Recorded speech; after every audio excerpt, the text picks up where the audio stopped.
Okie dokie.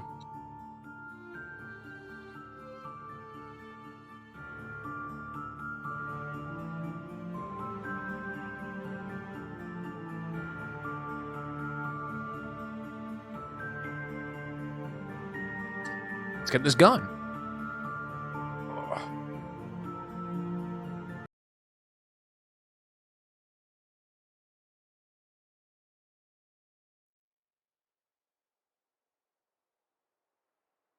Change their name to whatever the freak they are now, but definitely. I'll never There's understand. no doubt in my mind that bodies have been teabagged. The IRL. answer is heavy brainwashing through nationalism. Once again, no. So I literally just got done talking about this with like another group of people, but you don't join the army to kill to like because you care about your nation. You just join the army because you want to kill people. So you Right. think it attracts the socialists? Damn it, sociopaths. Look, if they Inevitably, like, because here's so like a psychopath will go ahead and murder people in the U.S. because they don't care. A sociopath does care about the law to an extent, but they want to kill people. It benefits them, right? Yeah. So that's like their lawful excuse or outlet to do such things. Yeah. Join the They're army lawful to either evil. shoot people Yeah. legally or go to college. But there's also, to be fair, there's multiple flavors of sociopathy. Not all of them are violent. Yeah. Not all of them are evil either.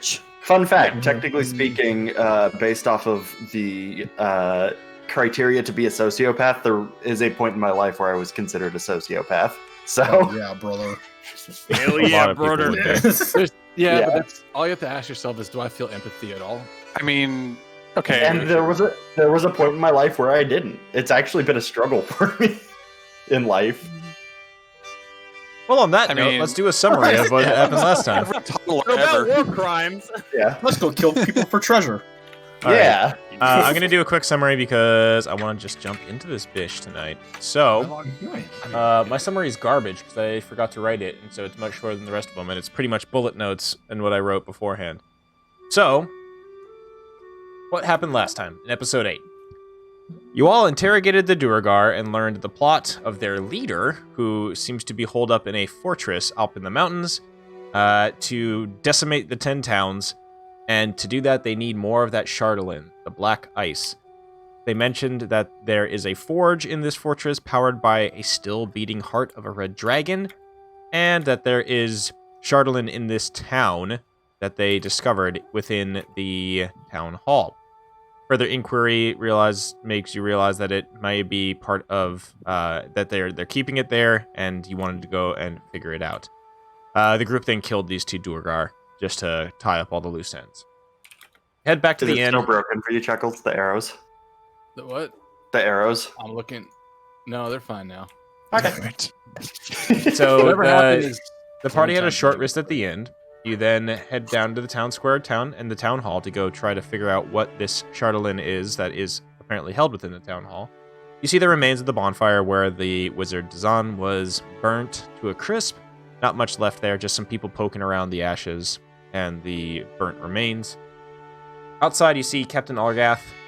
She greets you, and as you inquire or ask about inquiring about this Chardolin inside, she kind of perplexed asks if you mean the figurehead that was brought up out of the lake.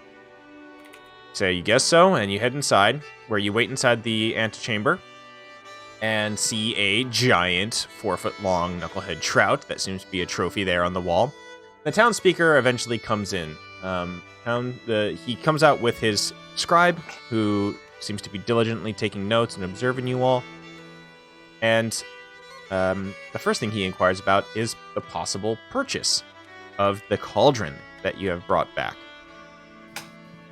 So he offers you up what seems to be a very, very large sum. 500 gold gems that he promises would be the best offer you'll see in East Haven, if not all of 10 towns. Think about it and tell him that you'll come back with a decision on the offer at a later time and ask to go and see the figurehead. You learn that a group of adventurers dragged it up out of the lake using a telekinesis spell, brought it expecting a reward, which they got none. So it was confiscated and kept here under lock and key. When you get into the room and see this tall figurehead made out of the black ice, you notice that chained around its mid is a soaking wet woman with long white hair. And as Fulra approaches, her face tilts up and you see a skinless skull grinning at her as the horrific visage scares the entire party. Combat ensues as you fight the White Lady of the Lake, and eventually, as you whittle her down, beating the crap out of her, she possesses Thad and tries to run him out of the town hall and escape. Thad's put down, and as he is knocked unconscious, the ghost escapes from him and is immediately decimated by the rest of the party. The party leaves the town hall, asking the speaker to please secure this Chardolin and make sure that it doesn't get in the wrong hands. Maybe take it underground, get a little bit more secure. And once back in the town square, there is a loud commotion as you all limp out there, or at least Thad limps out there. You see being brought into the center of the town square a body in strange garb on the back of a wagon being pulled by what looks to be a large bird. Some of you who have been in Icewind Dale and 10 Towns for a while recall that this is a axebeak, a winter axebeak. So more fluffier feathers. Basically, imagine the tauntauns of Hoth, but a bird. So as that's happening, little Valhalla, she gets distracted by something that she notices with a critical perception check as it flits out of the chimney of the town hall.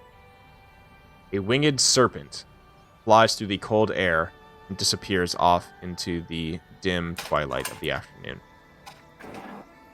So that is where we pick up. Party out in the town hall square, watching a group of villagers gather around. Seems to be a very exciting event of somebody being brought into the town. All kinds of commotion around there. And then Valhalla is just... The camera zooms in on Valhalla, who's just staring up at the sky, trying to keep track of where the heck that thing just went off to. What are you all up to? What was that? I think it was a ghost of some what? sort that we killed. No, did you guys... Do I still see it? Are you drunk? You definitely don't see it. You lost track of it as it enters a cloud of fog and mist just outside of the of your vision. It flew out over the lake and disappeared. Recognize it as a flying snake. Yes, you would have with that, for sure. It was a flying snake. It just flew out over the water. I'm How pretty did sure. you guys not see it? I'm pretty sure that's a frozen person on a cart. Not Yeah. that one. It was that way.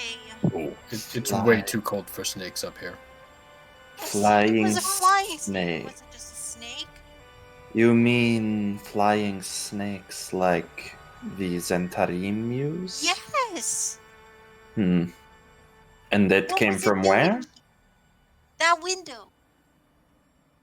It came I from don't- that window, right? It came from the chimney of the It town came from hall. the chimney. That chimney. Of It the came town up through hall. the chimney. Flew Uh, across would- that way. We know that the Zentarium use them, but do we know that they use it specifically for sending messages, or is that outside of our Roll a grasp? history check. Okay. Thad's here Surely- scratching his chin, just trying to imagine how a I'm- snake can fly. I'm doing that. Can I also roll? Does it wiggle really fast? it doesn't have any wings. Uh, How can it? It's no. It's. I do it's like a little hand bird. motion. Maybe it jumps really far. All right, no. You see, it's quite simple, really. When you take a rotational force as such with a tail of a snake and just start explaining clearly, Thad is gonna get it. Mm-hmm. Yep. So you're saying it Exactly jumps, that. and then the Earth rotates, and it rotates, and then it moves forward. Is that what you're saying? By the way, that's now canon for all flying snakes. They're not winged. They don't have wings. They're Back, my literally God. Sir Caw or Sir Hiss or whatever his name is. His head stuffed in a balloon with a propeller tail. Let's just ignore the fact that would not be able to breathe. It's huffing helium. It's fine. And It's gonna only give its message in a very delightfully high-pitched voice. All right. But so, Crix, you do recall that having dealt with Zentarim in the past, especially in the city of Luskan, where you passed through, it's fairly common throughout major cities to see these flying snakes flitting through the air, and it's just an accepted thing that, or I guess I would say a known thing, that these snakes carry the messages of the underground crime syndicate, the Zentarim, to and fro through different locations throughout the city. And it's bad luck to follow them, because you know that it will lead you probably into the end of a knife, or getting a bag put over your head. Gotcha. Should we follow it? No, we should not follow it, but it is worth noting that it seems the leader of this town is possibly part of this organization. This was the one that was trying to hire Shandar, correct? That would not seem unlikely, no. I'm pretty sure he confessed to that when I threatened to pee on him. Did he I say? don't remember. Did he say which? I thought he said just one of the other leaders. I just have notes here that says Shandar was hired by the Black Network by the speaker of the town of Targos.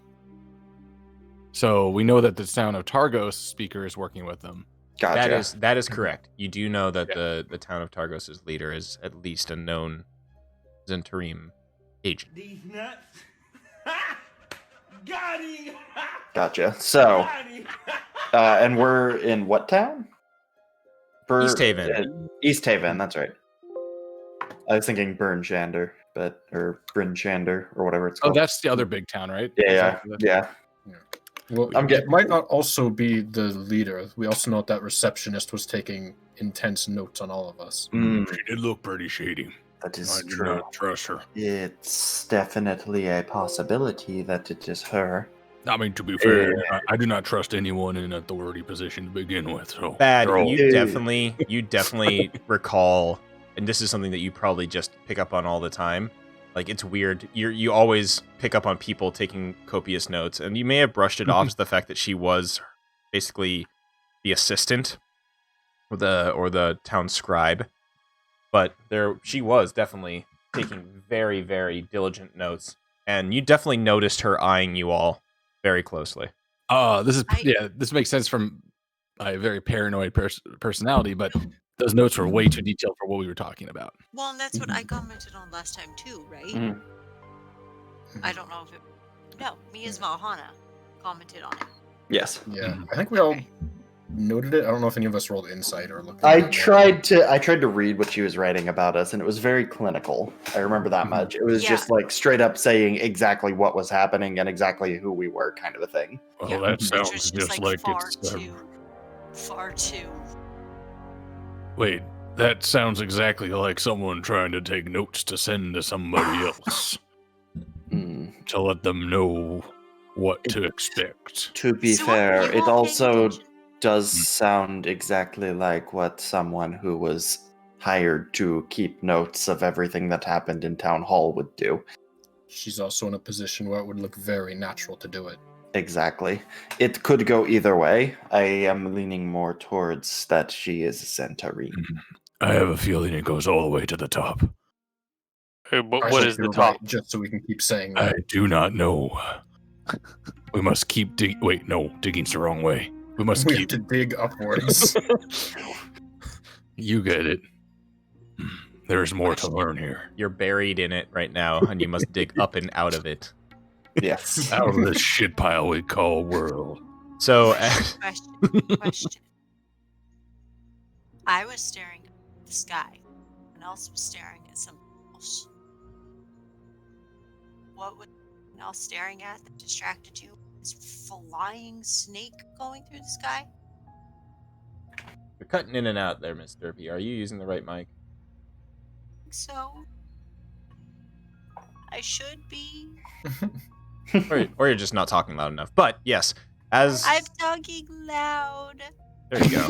As you all kind of openly discuss the aspects of how snakes fly, what we need to do to dig up and out of this mess and look for the rot at the top, it commotion is only getting louder as more townsfolk are coming out of their shops, their homes, bundled up against the cold, and all kind of crowding around this cart. And you hear people talking amongst each other, almost just like a curious burble amongst these folk. I still really want to see the doctor, but I really want to see what's going on here first. It does seem that this is time dependent. Well, he does seem to be a block of ice. If we are not quick, we will lose the quest line. What? It's a timed event. And I will approach this cart. Why are there numbers ticking down in the sky? Oh no. In the corner over here. Yeah. Why is the DM looking at his watch? So you approach the cart and you see an interesting figure. It's kind of almost looks like they were tossed on the back of the cart. They are in rigor mortis. Their arms are at a strange angle, as are their legs. Looks like they are frozen like a popsicle. They're not encased in ice by any means, but they have severe frostbite on all of their extremities. And I think the unusual thing is you notice that they don't have any cold weather clothing on. Rookie mistake. It looks like they almost have some sort of like pajamas or uniform, maybe? Does their position of arms and legs, the strange, whatever position they're in, does it look like they were fighting, scared? Like what's the... Are they frozen in the middle of an action, or is it just some weird... Give me an investigation. Oh, Good yes. Sir Thad. 4. To you, it just looks like they may have just fallen over, and this is the position they frozen. Yep, gravity strikes again. Open and shut case. The villagers are all kind of, once again, crowding around. They let you in and they let you look at it, and you see more of the town guard are starting to arrive. And one of them walks up to the individual who's kind of all bundled up inside of inside of cold weather gear, who's kind of at the front of this sled-like cart. It's not really a sled. It's just basically one of those like those simple ye olde wheelbarrow style carts, which is more just like a plank with wheels on it. Mm-hmm. And one of the town guards addresses them and says, where did you find this individual? Who is this? Is this one of ours?" Townsfolk looks back and just says, I was on my way back from Bryn Shander, and I saw a hand coming out of a snowbank. I immediately went to investigate, and I just found this body there. They're dressed so strange. They don't have any cold weather gear on. I don't know where they could have come from. Poor bastards must have just frozen solid out there. Looking at the body, looking at the clothing, can I kind of extrapolate where, or more importantly, I think when this body is from? Sure. Give me an investigation check. Okay. I'm going to use inspiration on this to start. I'm just going to fucking blow my load right away. Oh my. Very good. Cool. So, your keen lizard eyes pore over the body that's on this cart. It's on its back. It's one of its hands kind of like reached up a little bit. It's so cold out right now that even while exposed to what little sunlight there is, this body has not even begun to kind of thaw. It is basically like a statue. Though it doesn't look like it is, with that investigation check, your eyes pore over it. You don't see anything that looks like this thing is petrified or anything like that. It just basically looks like it has frozen solid out here in the cold. The number one thing that stands out to you, though, is that you look over the clothing. Clothing looks like maybe something that you've seen before in terms of the make and type, but it looks very plain. It reminds you of some of the stuff that you may have seen in the monasteries that you had grown up in or that you had visited. But the number one thing that stands out to you is as you look over these kind of like what looks to be almost like a plain tunic, short sleeves, that then and also just what look like plain, burlap or some sort of fabric pants and some very, very basic shoes. see something strange on like the chest above one of the breasts, like above one of the pocket where a pocket would be. Mhm. Series of numbers. Mm. Oh. I look it over. It seems as if this man was a prisoner. As you mentioned that, one of the town guards looks up, looks to the other town guard and says, "What? What do you mean?" Look at the outfit. Simple, plain, probably a bit uncomfortable. And look at the numbers. 24601. Huh. It seems as if he escaped the prison. Is there a prison up here? The guards Or look at he each released other. the prison. So the guards look at each other with what now seems to be troubled looks on their faces, and they start moving the guards away, or the townsfolk away. One of them says to the other, "Go get the captain. She needs to see this." You. She points. The guard points to the group. You stay here. I sit cross-legged. What is everybody else doing at this point? Everybody else just chilling. The crowd starts to disperse, and basically this body is left on the cart in front of you. Colra is anxiously tapping the crowbar against her boot.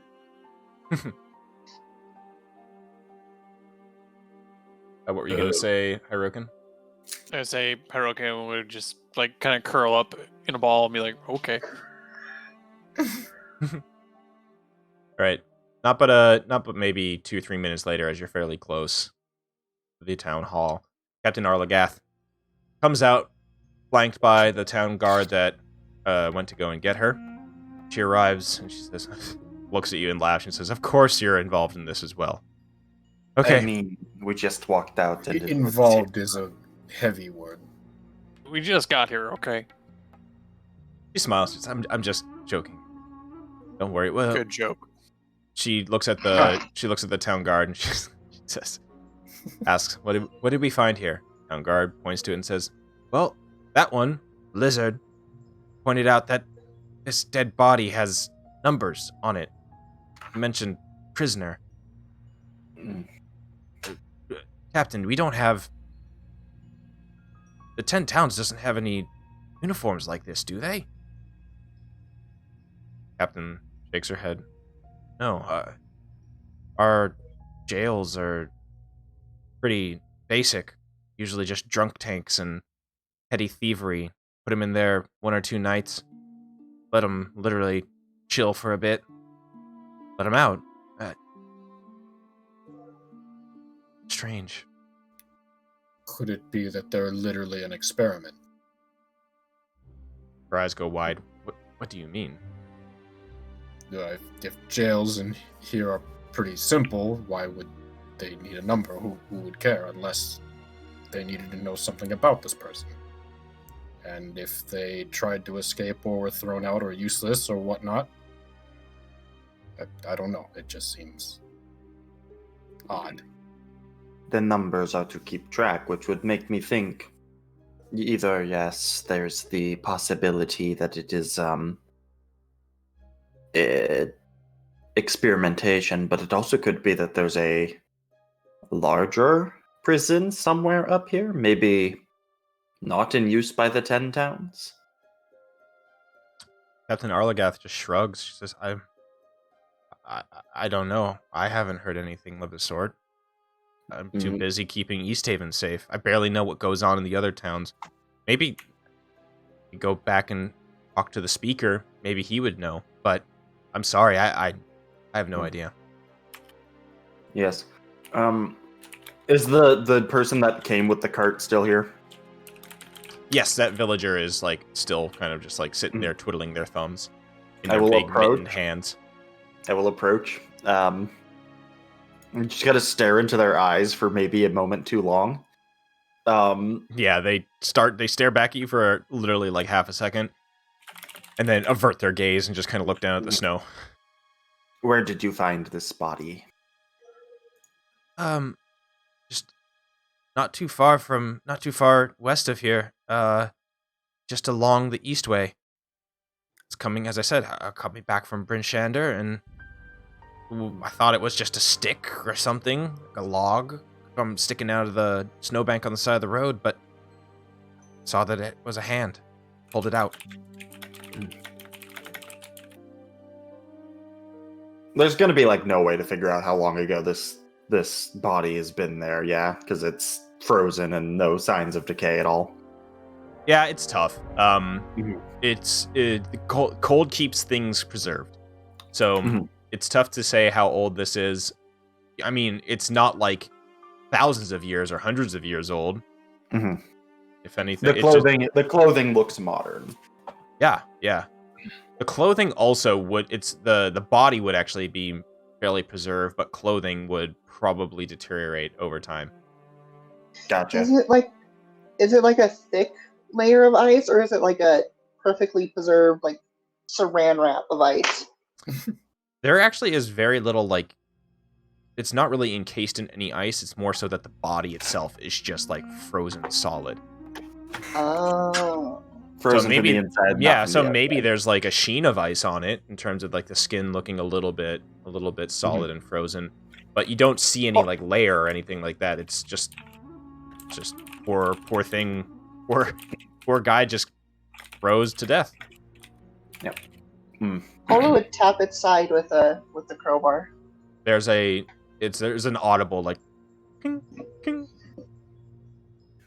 Not quite like tapping metal or like tapping some sort of like black ice like the Chardolin or anything like that. But it sounds solid, like tapping a very, very thick piece of wood.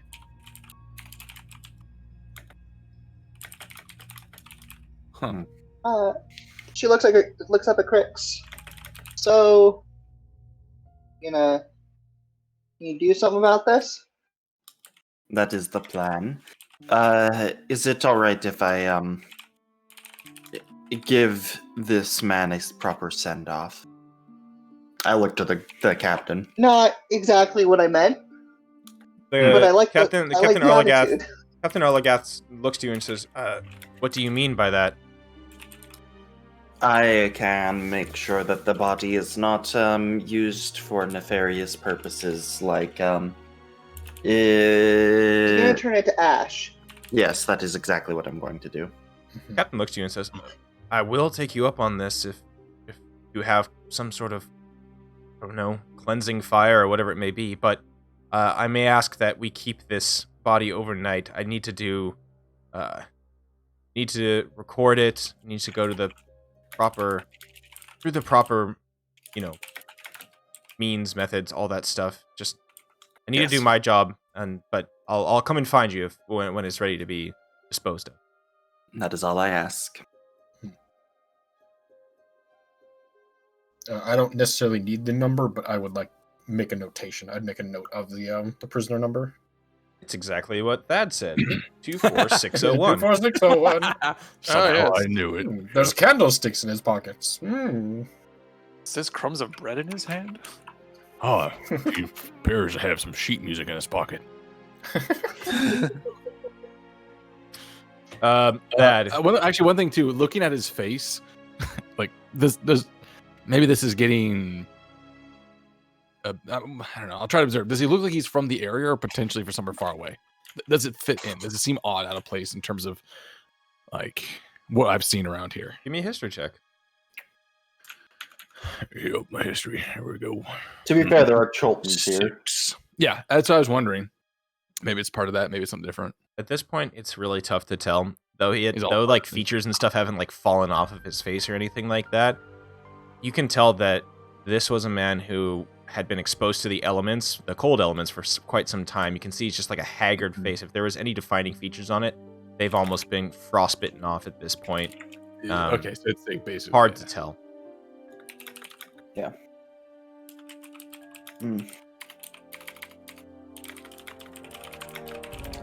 It's very interesting.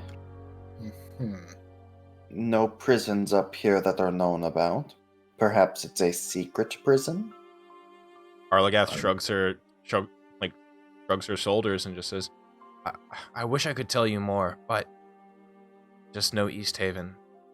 I know a little bit about the other 9 towns of 10 towns, but maybe Prince Shander, somebody there. It's the biggest city up here in the north. Somebody there might know something, but sorry, out of luck. I'll look back to the rest of you guys and just kind of give you a knowing nod and be like, Perhaps it goes all the way to the top and all the way to the bottom. So which direction do we dig? Laterally. I'm gonna walk to the doctor now. All right. Yeah. At that point, yeah. I just start walking away. Bad. He Bad. just starts Who? stumbling down the street. Oh yeah. Yeah, And Thad's I standing in a pool of his own blood. Well, I remember now the uniqueness of the situation with the ghost is that you knocked Thad the fuck out, and as he hit 0, the ghost, he vomited out the ghost of the lake, and then his half-orc sturdiness or whatever it is kicked in as he went and came back with 1 HP. Yep. And then you guys did heal me a bit, so I'm at, well, no, not much. So I'm gonna try to find You're at alive status. Yes. I won't stub my toe and die, but I'm not far off from that. Perhaps we should all take a visit to the doctor. Make sure Thad doesn't trip on the way and die. No, I'm absolutely fine. I will find it. I will get some treatment and I will come and find you. I'm sure there's plenty to be done around here before we figure out what we're doing next. Yeah, and besides, Cora lifts her hand. You think a big guy like this is going to be taken down with a trip and then smacks him on the back?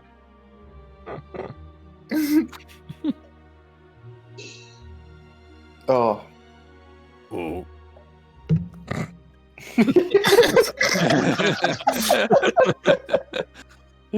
It's the I'm trying not to give a reaction, but also fuck that hurt. oh, no. I'm a strong, independent orc, and I can walk to myself to the doctor. Yep. You can walk yourself through that sentence. No, words are hard. I do think with the end of the last session, I was pointed in the direction, though, right? We were starting, or I was starting to walk that way when all the Yeah. shenanigans happened. You had asked previously at some other point in time, and Captain Arlagath, she had told you about an apothecary. I think it was when Kolra had also asked about like the blacksmith and the leather worker. All right.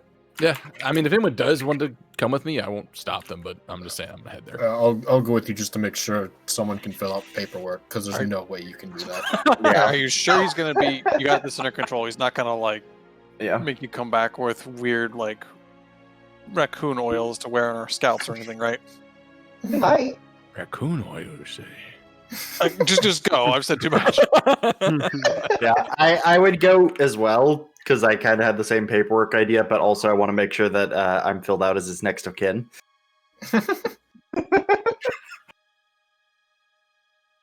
Just gonna throw this out there. Don't necessarily think at a doctor's office. you'd be filling I don't out think I his- I his know. bill. I don't think I get that much trouble. Yeah. Magical hippus does otherwise. Just saying. That's I what Kai mean- says before he gets Maybe in a lot there's of a lawyer trouble. next door. Also, I want to know what goods Thad has to pass on to his next of kin. It's gonna be a bunch of like weird ass artifacts that aren't anything. Yeah, and red thread, like a just fuck ton of red thread. And to you, he leaves his cork board. And the yarn. And his work 10-pound weight, which only weighs 9 pounds. I'm still working to get to the bottom of that one. Someone cheaped out. All right. Well, Thad, you make your way through the town, following where the town guard and some other town folk point you to make your way to the apothecary. As you arrive outside, and whoever else is accompanying him may accompany him here. Mhm. It sounds like it was most of the party, I would assume. I don't know. Yeah, good. You arrive outside, and it's an interesting amount of stuff just like hanging from the front facade of this 10 towns styled home. It still has the kind of thatched roof covered in snow, but there are what look to be almost strange tribal like carvings, masks, almost some sort of like totem style thing of different animals. You see like a saber-toothed tiger looking face, stuff like that out front. and the door is closed, but you see a warm light glowing from inside, and you can smell just kind of like just literally like an herbal kind of wafting smoky smell coming from the chimney of the place. I will walk up to the door, and I will say, knock, knock. Hear a sound of somebody getting up inside. Sound of something being put away. The clink of sounds like a cup being put down on a saucer or something like that. And you hear a lower female voice come out from inside. Come in. Door's Okay. open. Well, that's good. I'll open the door and I'll walk in. I will follow behind. She said the door was open, yet you had to open it. Don't you Wait. think that's a little odd? I smack Demavand in the back of the head. Semantics. Yes. You're all just Cora walking gets a hold verbal of trash, you know?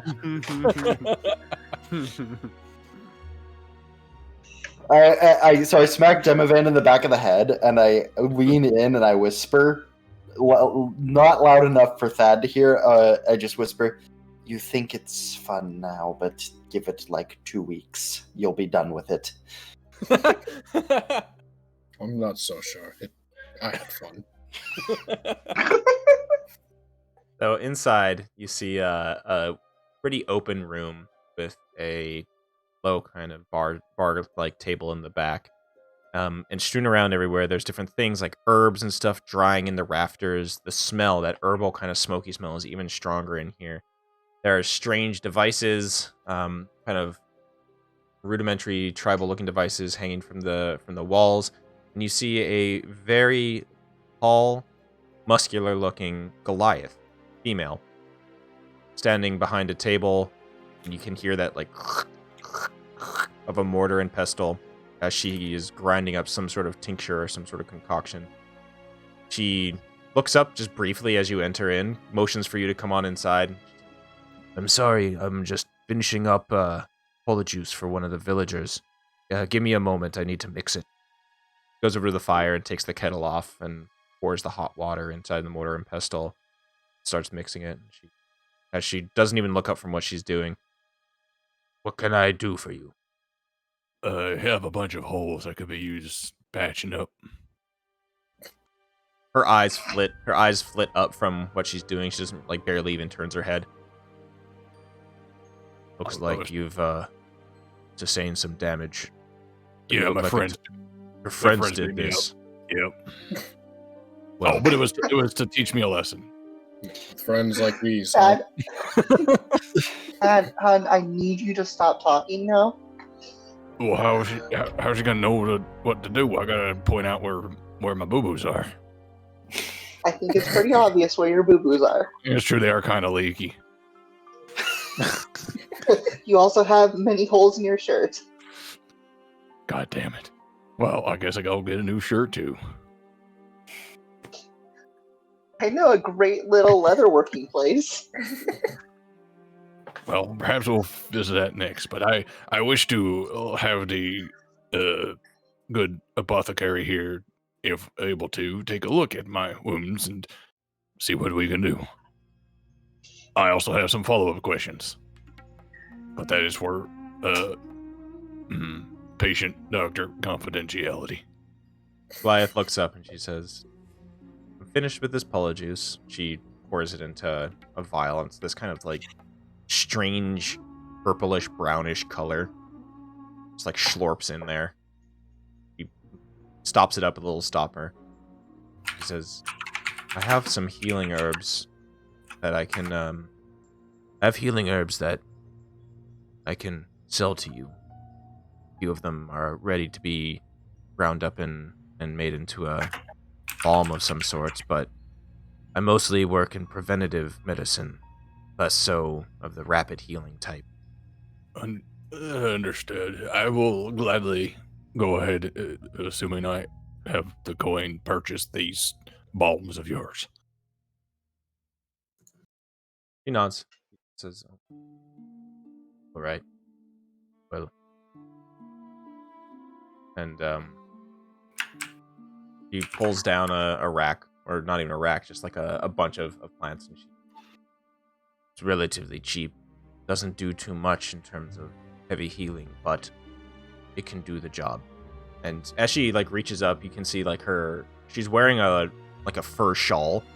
She's not wearing her full warm or cold weather gear right now because this room is actually pretty warm. It's nice. The large fire keeps it pretty hot. And see as her shawl kind of falls down her arm, she has intricate tattoos all the way up and down the arm of what look to be kind of primitive tribal tattoos of saber-toothed tigers. Like tiger stripes, and on her shoulder there's just like a giant tiger, like a tiger head that just is the shoulder itself. Sick ink. She kind of like looks at you for a moment, then looks and sees that her shoulder is uncovered and covers it back up. They were tattoos of my tribe. I've not been back to them in quite some time. Not from around here, or? He nods, no. From around here. Do you not know of the tribes of the far north? Nope. We're new in town. Oh. Well, let me mix this up for you and I'll tell you a little bit. Okay. So, when she gives you a quick kind of like overview of the fact that there are tribes of Goliaths that are native to Icewind Dale. A few of them actually. And she belonged to one of them. One of the Reghead tribes of Icewind Dale. And decided that she wanted to make a name for herself within the towns and help them. Use her herbalism skills for the greater good of 10 towns. But in doing so, she definitely did not earn the gratitude of her own tribe, who saw it as a bit of a betrayal. So, a little bit of outcasting going on then. yes. Look down. Yeah. Exactly. So her clan, or her tribe and clan has definitely, she is definitely not welcome back in it. Her tribe specifically, she says, is the tribe of the tiger. It's the it's the chill of the north. It's the okay. Good hustle. I faded quickly. Take a level in Bard. No. In talking, though, she gives Is you all this the first? I know I'm not there, but would this be the first you've heard of native tribes, or do we know about these? Oh yeah, yeah, Okay. yeah. Definitely. Kolra and Val may have heard talk of it once or twice. They're not like secret to those in the north. The Reghead nomads are actually pretty, I want to say like common to talk about, but they're definitely uncommon in the 10 towns themselves. She tells you that there are 4 tribes: the elk, the tiger, the wolf, and the bear. The elk being the largest and currently the strongest, followed by the tiger, the wolf, and then the bear.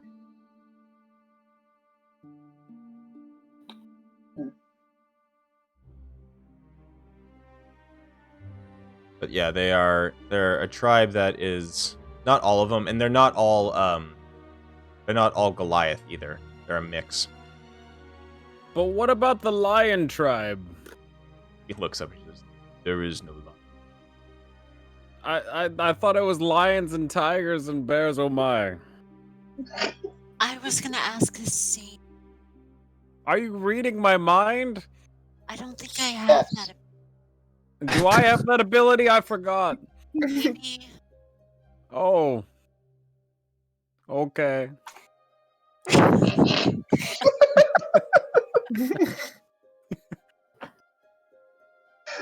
I like the DM idea is of just standing there quiet. I like the idea of all of us have to remind Kalis what he can do. Aw. He can go in a lamp.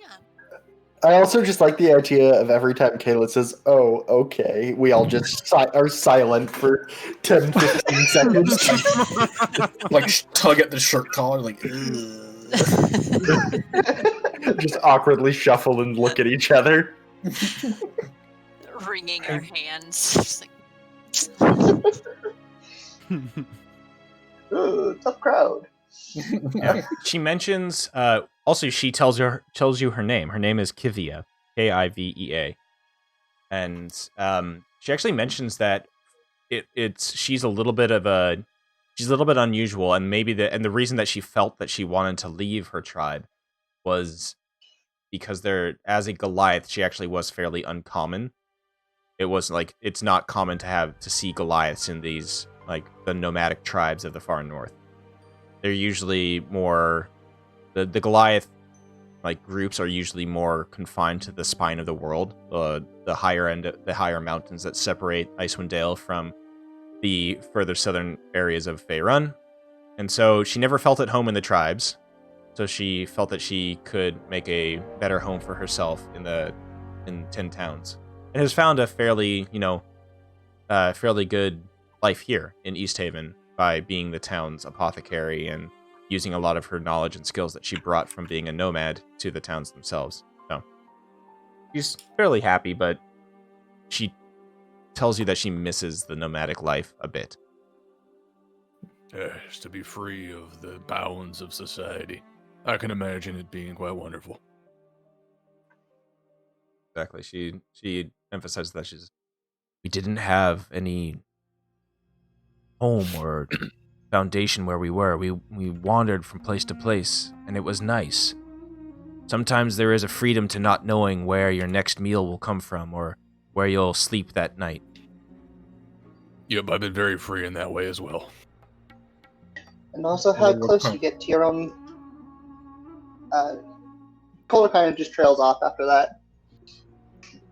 Yep. David just looks at her weird. Okay. So she hands you a polyjuice, and she just says, "This will be, 5 silver. It's not much. This should be enough for 1 or 2 applications. Slight amount of healing. Just if you rub it, put it on a wound and let it dry." All right, I will cover every hole in my body, unintentional hole in my body, and then see how that works. I appreciate your time. I do have one follow-up question, but rest of you, why don't you I'll meet you outside. This is a little more personal, if you don't mind, ma'am. It's health related. Kivia nods, and she just says, and she looks up to the group and she says, "If you don't mind, I do respect patient and doctor confidentiality." That's the Very well. I will usher like everybody out. Like, come on. We're all Scooby-Dooing against the door, right? Yeah, exactly. That's gonna be like, okay, everybody, he wants privacy. Let's all leave, and then immediately close the door and just stick my ear on it. I will assume you don't do this, but I figure that's probably what's gonna happen. Yeah. Yeah. Then once everyone's out, then I'll just kind of. Oh man, too bad I already used my advantage.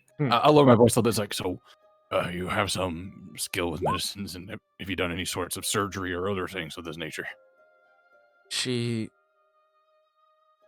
puts down the mortar and pestle that she was grinding up your polyjuice with, or your kind of medical ointment, or whatever you want to call it. We'll call it a salve. It's a salve.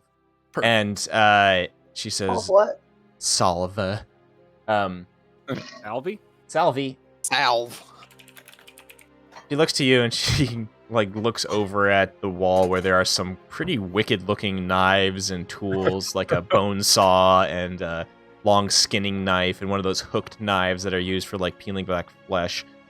She smiles back at you and she says, "I've done I use my tools to take apart the bits and pieces of animals and make ointments and potions and things from their innards, but I have not done much in the ways of surgery for humanoids. I apologize. But maybe I can give you some advice. I have a lot of experience in the ways of the nomads and the ways of the tribesmen. We've seen a lot of things out there. Who knows? Well, being that you're apart from society out there, you may not have seen this one, but I'll even get even quieter. Do you know how to remove a government drone? She looks at you puzzled. I look around. Please explain a little bit better. What do you mean? I can't. I don't remember too much, but I do know, and I can only assume it has to be that bastard. What's his name again? Jarlaxle has to be him. But as we left from Luskin, along the way it was ambushed, and they inserted somehow a government drone. I kind of point to my chest and hereish. I don't know where it is or how. I know it's still there. I don't know how to get rid of it. He's tracking me with it. You know. She looks concerned when you say this. I know it sounds crazy, but if you've seen the things I have. She stands up. She quickly stands up and goes over the wall and grabs a strange looking tool from it. Almost looks like an ear horn of some sort, right? She says, "Come, Okay. sit in this chair." And you can see that she's looking a little bit more. Her cool, calm, collected sense has kind of disappeared for a bit. I'll follow directions. Yeah, just very interested to see what she's doing. She points to your chest where you kind of have the wrappings or coverings or whatever it may be, and she says, "Please, I need to expose your chest." Oh, that's fine. I was about to get a new shirt anyway. This one's full of holes. So I'll just, take that off and whatever she needs to access. So on your, your leathery half-orc skin, she places the cold ear horn. It's basically like what looks to be... it's made out of some sort of animal, like literally animal horn. One end of it with a little brass piece on it, and the other larger open end has kind of like a leather wrapped around the rim of it. So places it on your chest and starts kind of like moving it around, listening. Mhm. And you watch as suddenly her eyes go wide. I told you. She looks at you and she said, "I thought that you were joking, or maybe just crazy, but I have no sense of humor, but I have been accused of the latter." there's something inside of you. I can hear it." It's a heart. 3 sizes too big. Do you have any idea of where it might be? If it's something that you could potentially remove? I don't know if he's built in any sort of safety measures. Maybe I it's can going to barely kill me. hear it, but you have 2 heartbeats. Well, that is curious. Why would a drone have a heartbeat? Her eyes. Pregnant. Mazel tov. I'm not there, so. I'm positively radiant now. She just looks at you and she 2 says, heartbeats. I don't know. I've never. Give me a moment." And she goes back to like the shelf behind her table, pulls out some books and things like that, and starts pushing through them, looking through the pages, kind of furiously looking for something. She says, here. She holds up a picture of what looks to be it's this like strange kind of almost it's not a scientific drawing by any means, but it is very, very primitive looking drawing of what looks to be somebody lying on their back, and then it's this individual is kind of has people surrounding him, and there is what looks to be something bursting from his chest.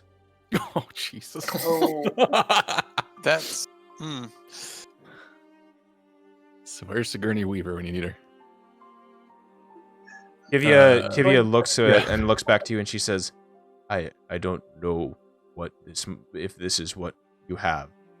There are tales amongst the tribes of dark places where things would, as you said, implant something within you. But it was not something to observe, not what you called a drone, but something that would incubate, something that would grow, and when ready... You're pregnant! This is a very dark take on pregnancy, but I Just like real life. Technically speaking, an infant, a fetus is a parasite. Yeah. That burst out eventually. Anyways, I appreciate your research into this. I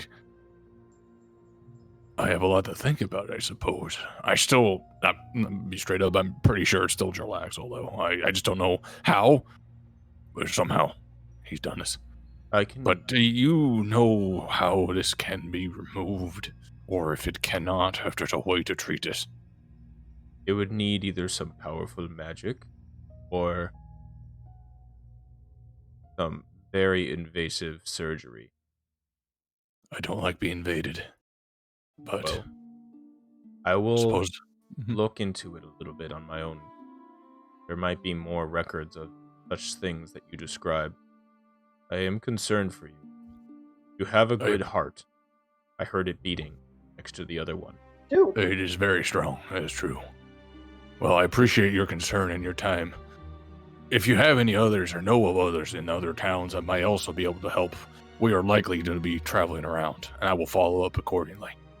There might be somebody worth speaking to in Bryn Shander. Their apothecary or their healer is also quite skilled. I would prefer the magical approach if that is possible, so I will. There is a temple. There are magic practitioners in Bryn Shander as well. Large city such as that has many folks. Bryn Shander. Did she say a name at all for someone to ask for, or just the apothecary there? Just the apothecary and the healer. Even if they're like, I would give you a name, but I don't want to look one up right now. Okay, sure. So I'll just say I have that. All right. I appreciate your time. Sure, my companions are eager to get going. I don't feel too bad at the moment. I'm sure it's fine. But I will keep my voice down and not talk too badly about Jarlaxle just to be safe. All right. I'm going to go now. Thank you. Bye. Then I'll just in my normal way, just kind of stare for a minute, just turn around and just walk out the door. Trix, you hear the conversation end inside. So what you heard of that conversation was just not all the full details, but more so the kind of like rise and fall of the like low conversation, then a sound of like quiet as when she was listening, when Kivia was listening to Thad, and then some more concerned conversation. Like you could hear the concern in the voice, like like there was something that was wrong, and then you hear as Thad is stomping his way back to the door. I open the door. That whole time, Cholera would have been trying to get people away from the door the entire time. Yeah, Devan and Crix were just like looking for the bottom of the door, looking for keyholes.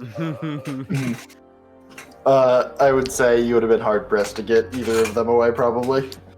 So I assume he opens the door with Cholera with like hands on the back of Crix and Denovan's shirt, just trying her hardest to pull them back.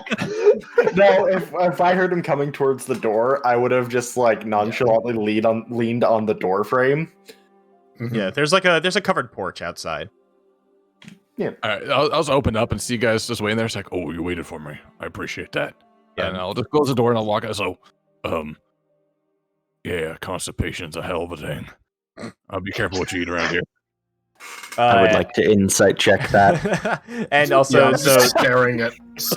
Go ahead and do the insight check. That's bad. Yeah, dude, he's constipated as shit, man. The pair, I think you pretty much. Yeah. I mean, narrow. Okay, something tells me he can. Oh, he actually does, he deceives me. So Demavand, yeah, you immediately get the feeling there's like a.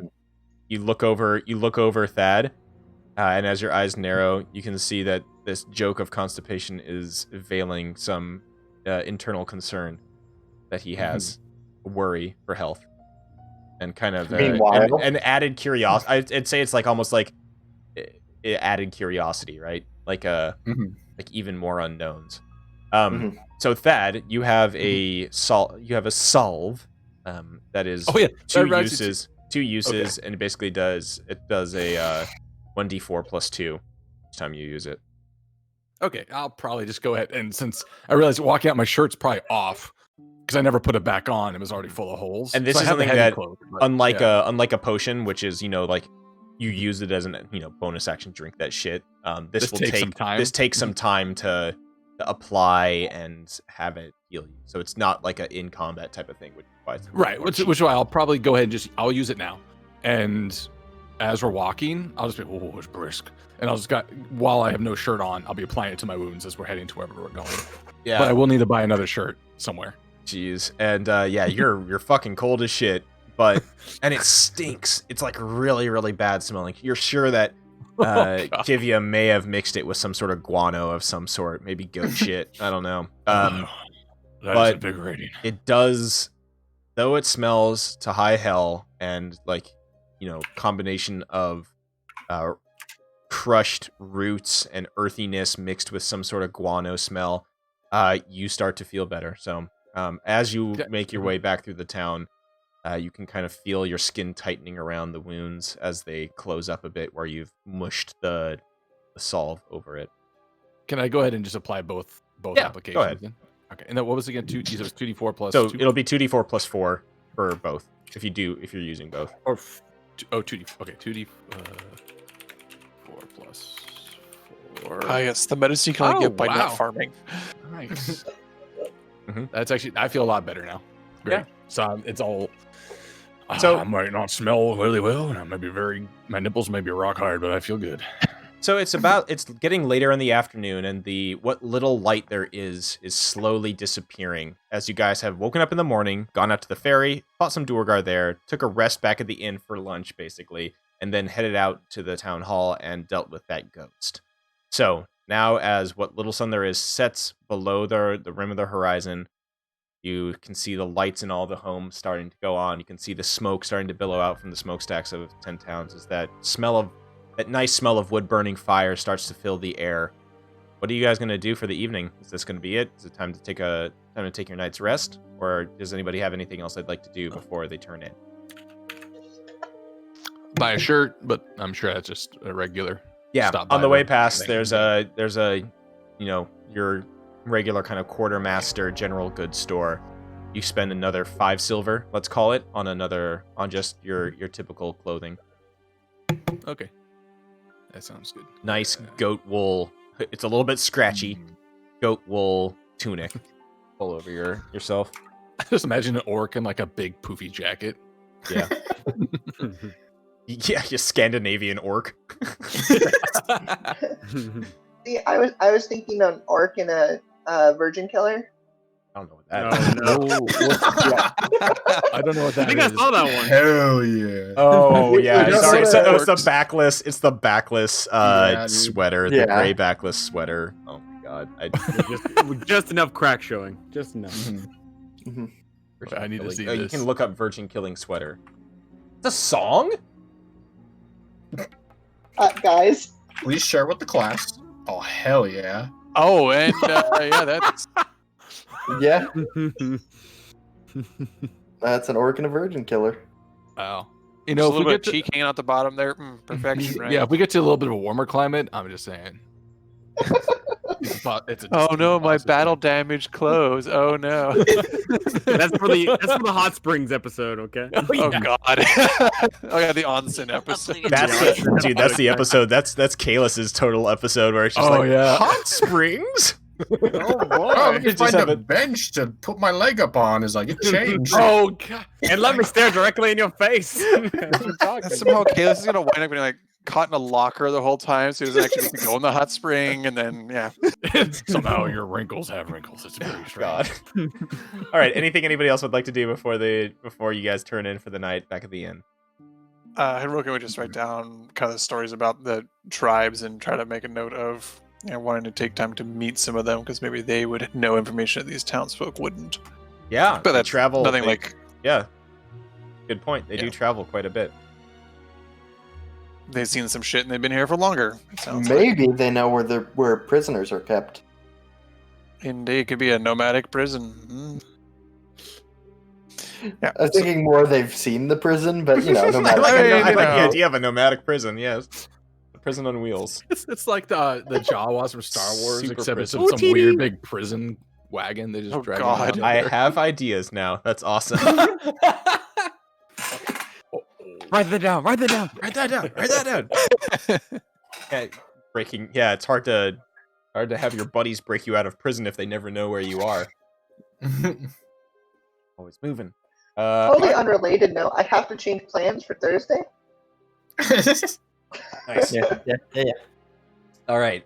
So yeah, if nobody else wants to do anything about town for the evening, head back to the White Lady Inn, where you're you head there. You can see your cart with all the goats is still tucked away in the kind of barn/garage behind it, and your cauldron is still underneath the tarp.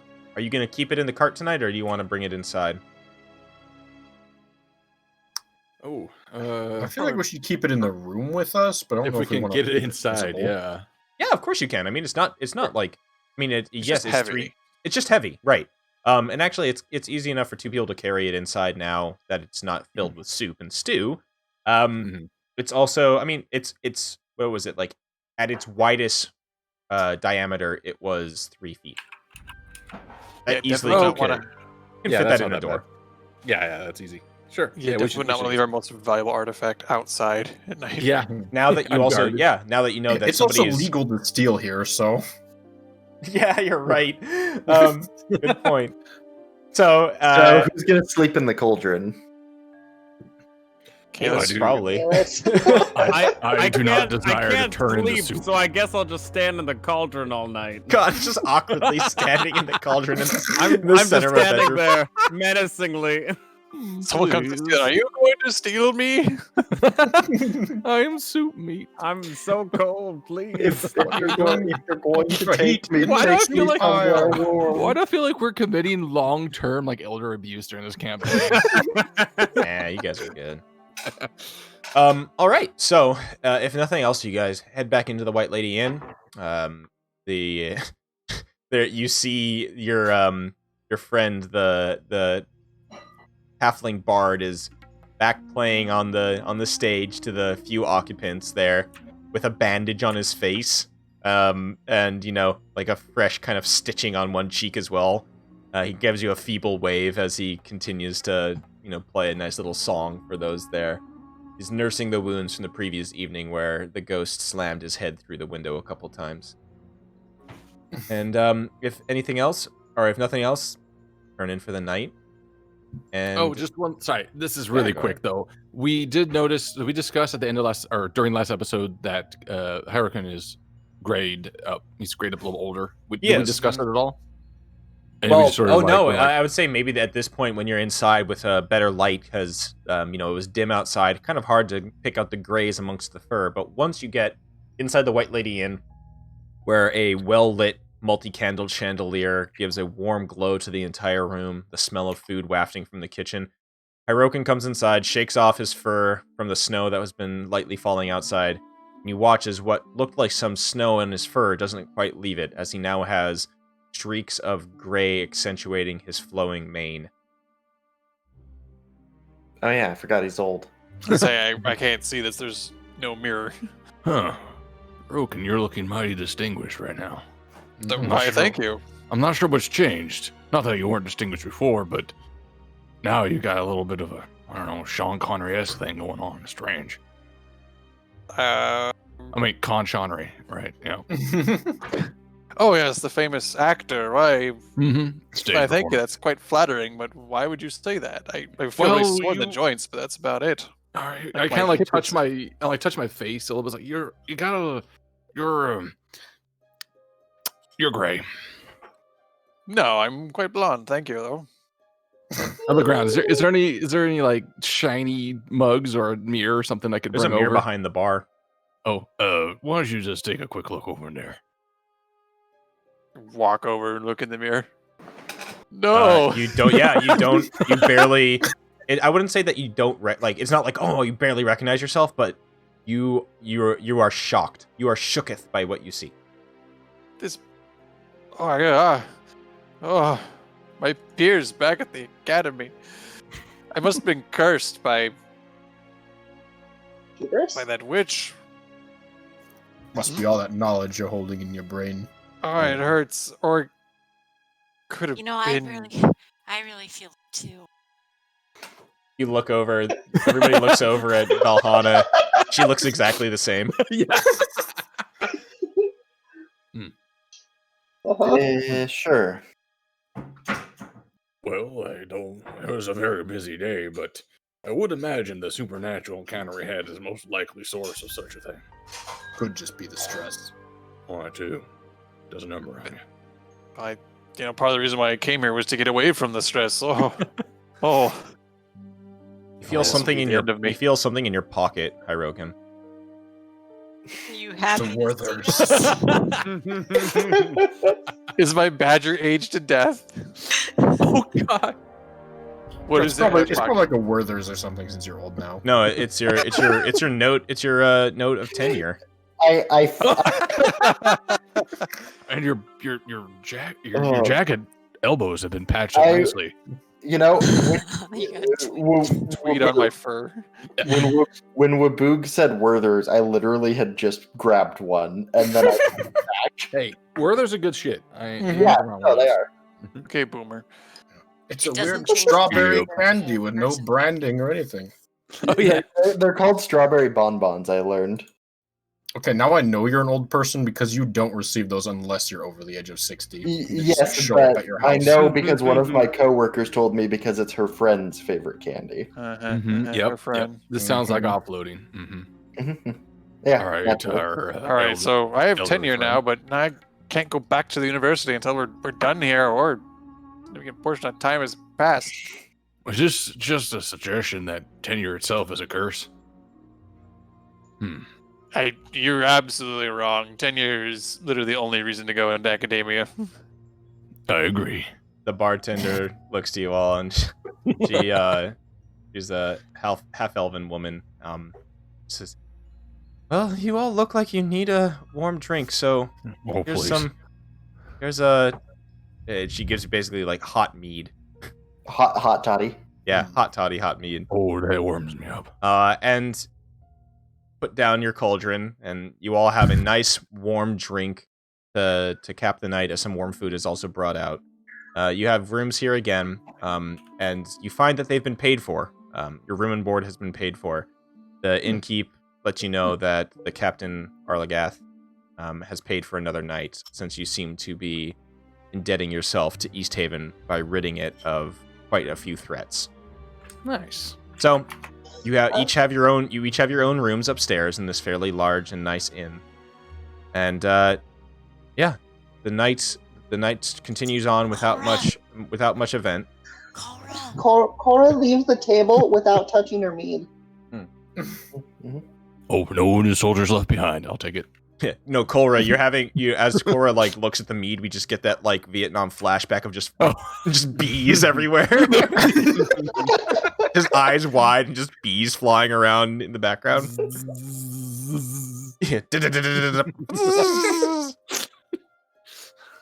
Hey, no fortunate son. There's also, I don't like staying alone, and I don't I have would- to sleep. I just like meditate. So I would assume that would be known. Yeah, I was like, I'm assuming I could just like stay in the corner of this room because Yeah, that's absolutely fine.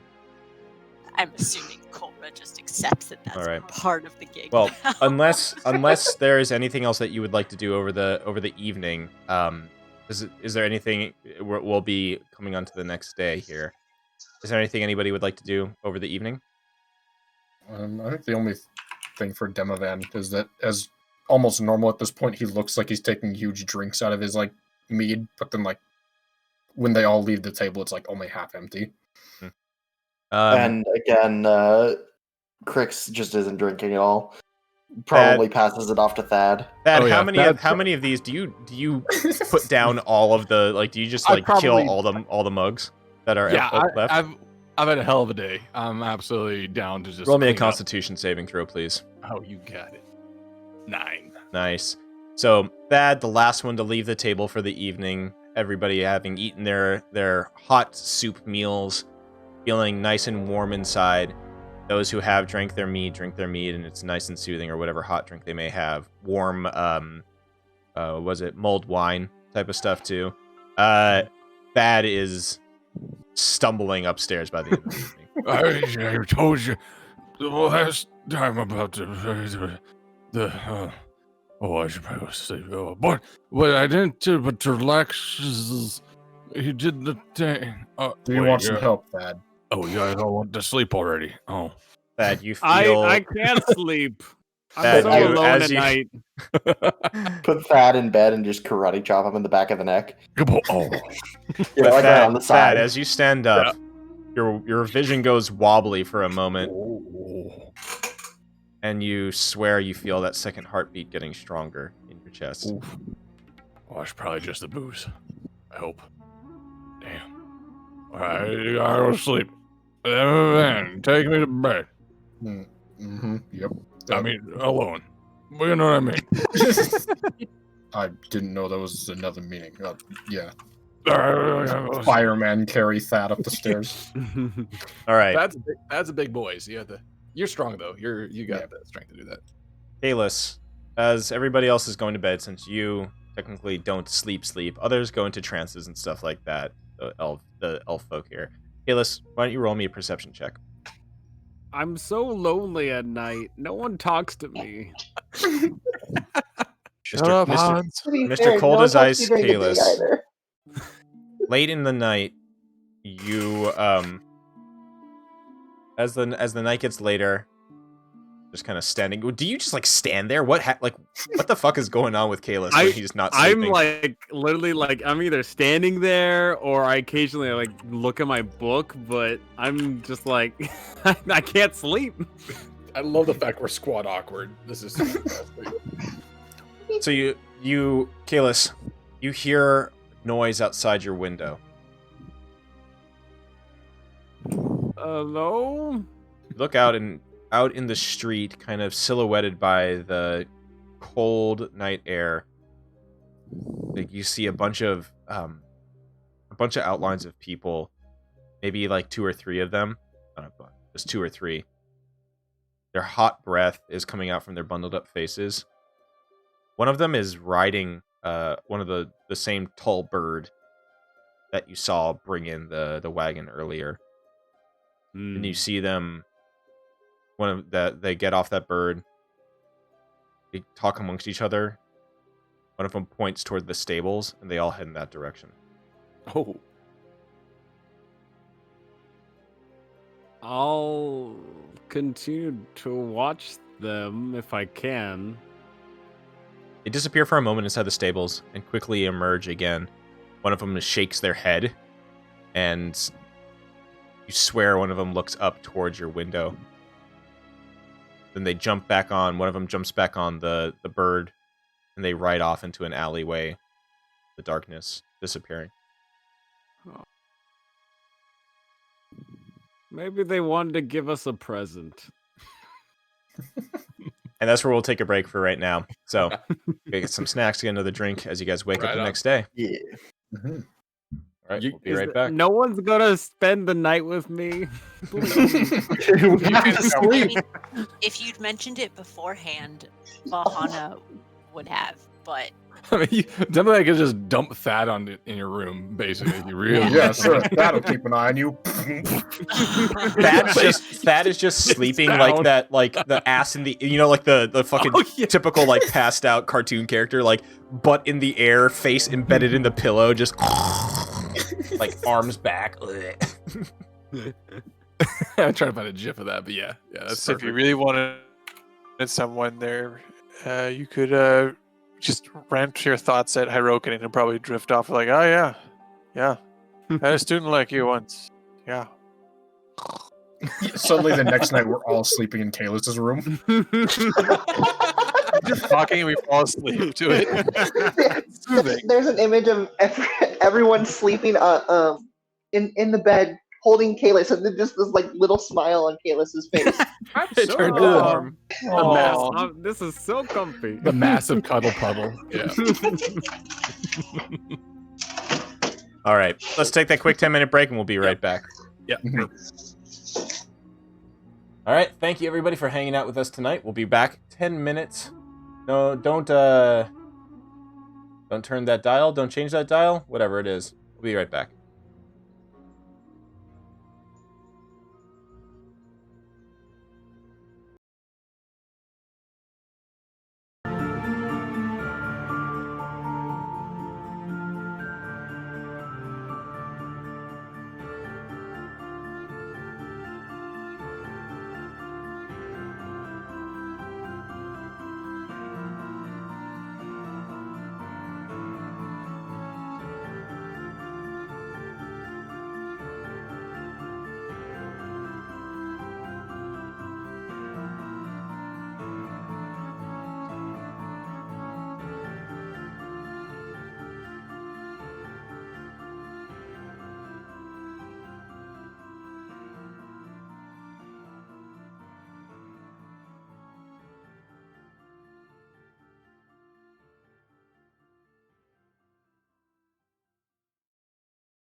We discussed hot toddy, so I made hot toddy.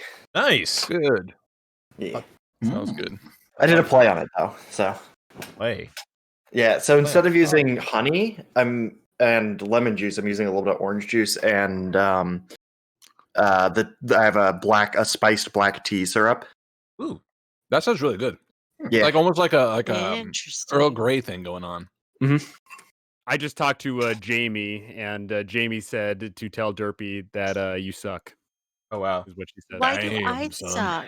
I mean, that's what Jamie said, like verbatim. So Got him. Damn it. Whenever somebody says that's what they said verbatim, I always think that's not what they said verbatim.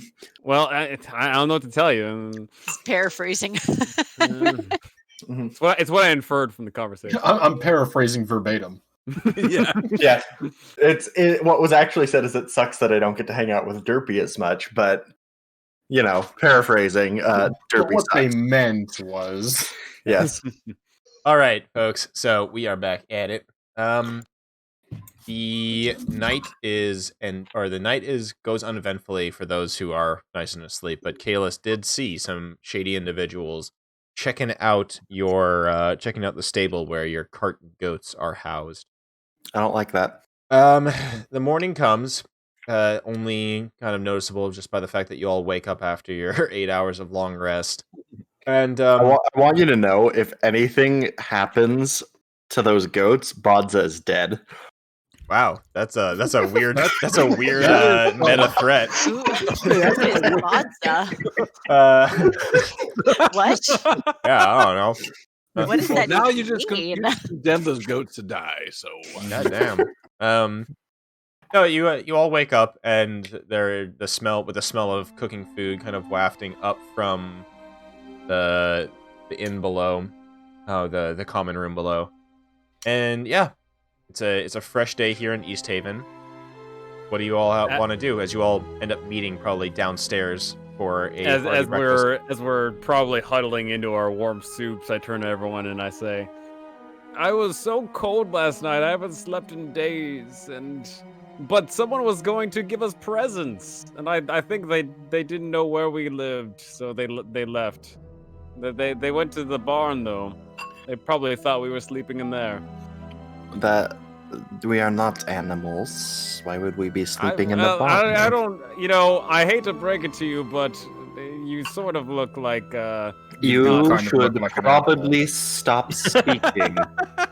And I smack Demovan, just like full on backhand him. Jeez. The king of burgers said that women belong in the kitchen, but I believe that lizard folk belong in the sun.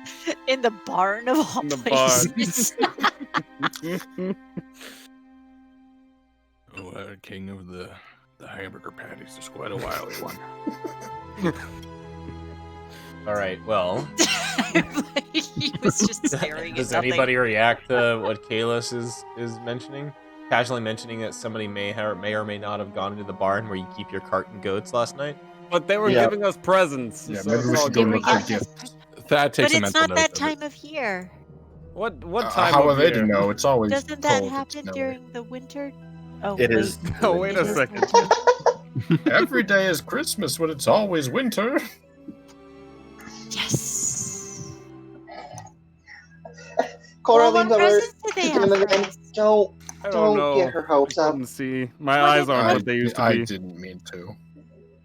I think Kalis might be mistaken by the intentions of our visitors.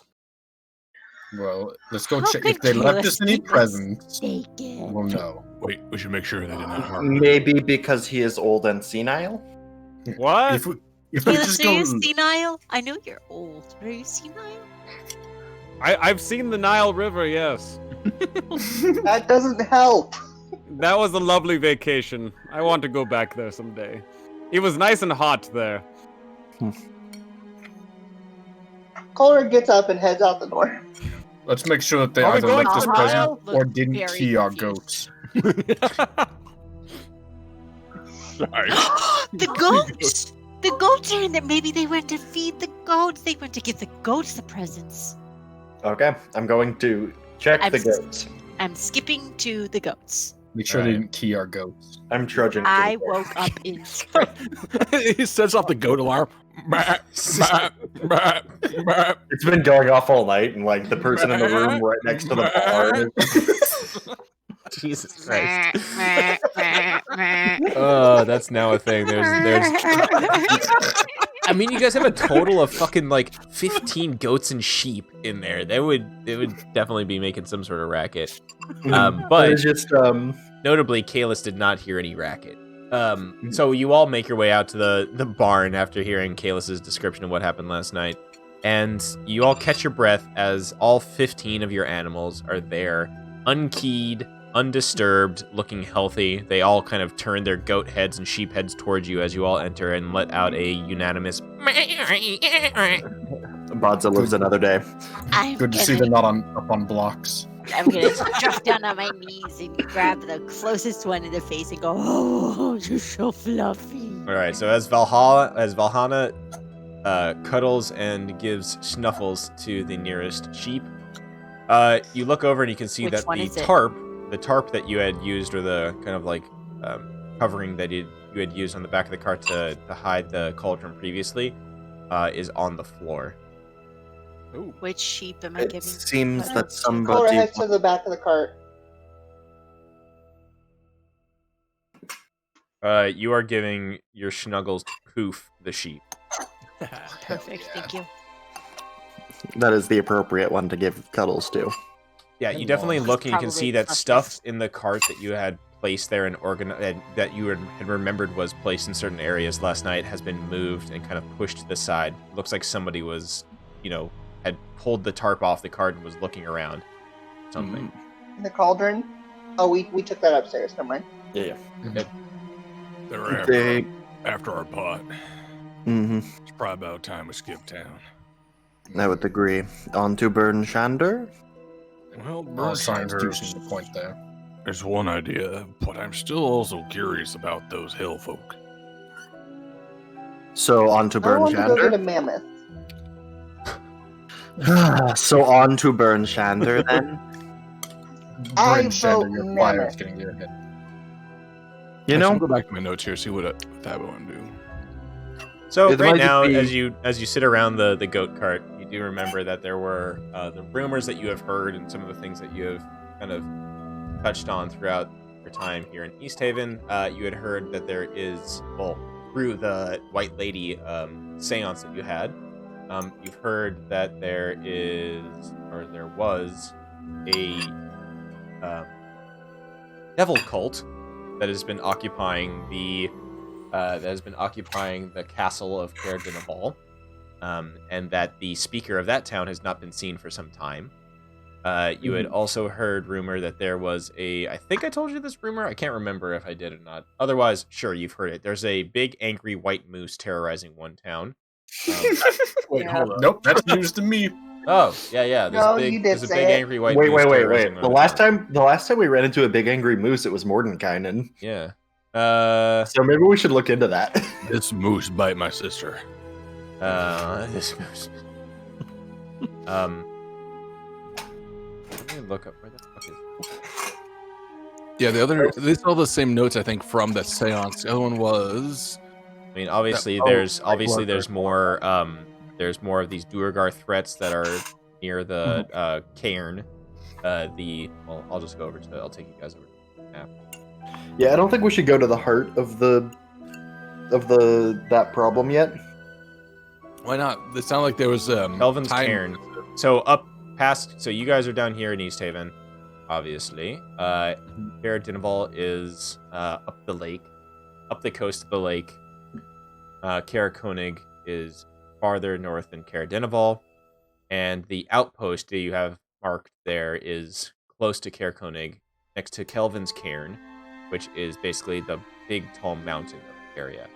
Bryn Shander is not too far away. You do know that Bryn Shander is a very brisk 7.5 hours travel to get there along the east way, which is not too bad considering the distance. It's a more populated road, so or it's a more well-traveled road, so you could arrive there fairly quickly.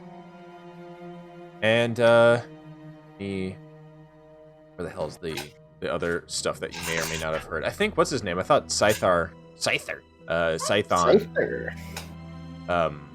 told you guys some stuff, but I'm taking copious notes because in character. I do think the one thing that sticks out to me after looking through all this is that whatever the Sunblight folks are trying to do is somewhat of a risk. Yeah, it puts all 10 towns at risk. The other rumor that you did hear, okay, I'll tell you the one about the moose, but the one that you did hear is that in Caer Dineval, no one has seen the town speaker for a long time. Locals say that the speaker has fallen ill, but sinister figures have been seen entering and leaving the castle at odd hours. Oh yeah, I have notes here, and weirdos are living in the castle. Yep, and now you know that those are possible, that those are, it's a devil cult that is there. The other one that you had heard was the... let's see. But yeah, in Lonelywood, beware the dreaded white moose. It attacks loggers and trappers on sight. The town's best hunters can't seem to catch it or kill the beast. They could probably use some help. That's that's far as fuck away, though. We would have to go to Burnchander first, pretty much. That's Lonelywood, which is Lonelywood. way the hell up there. And also, speaking of that, there's Targos there, which was also Targos is where the black are. Yeah, what would they call it? Black Hand. The Black Network. Black Network. That's one. Black Hand. What is Black Hand?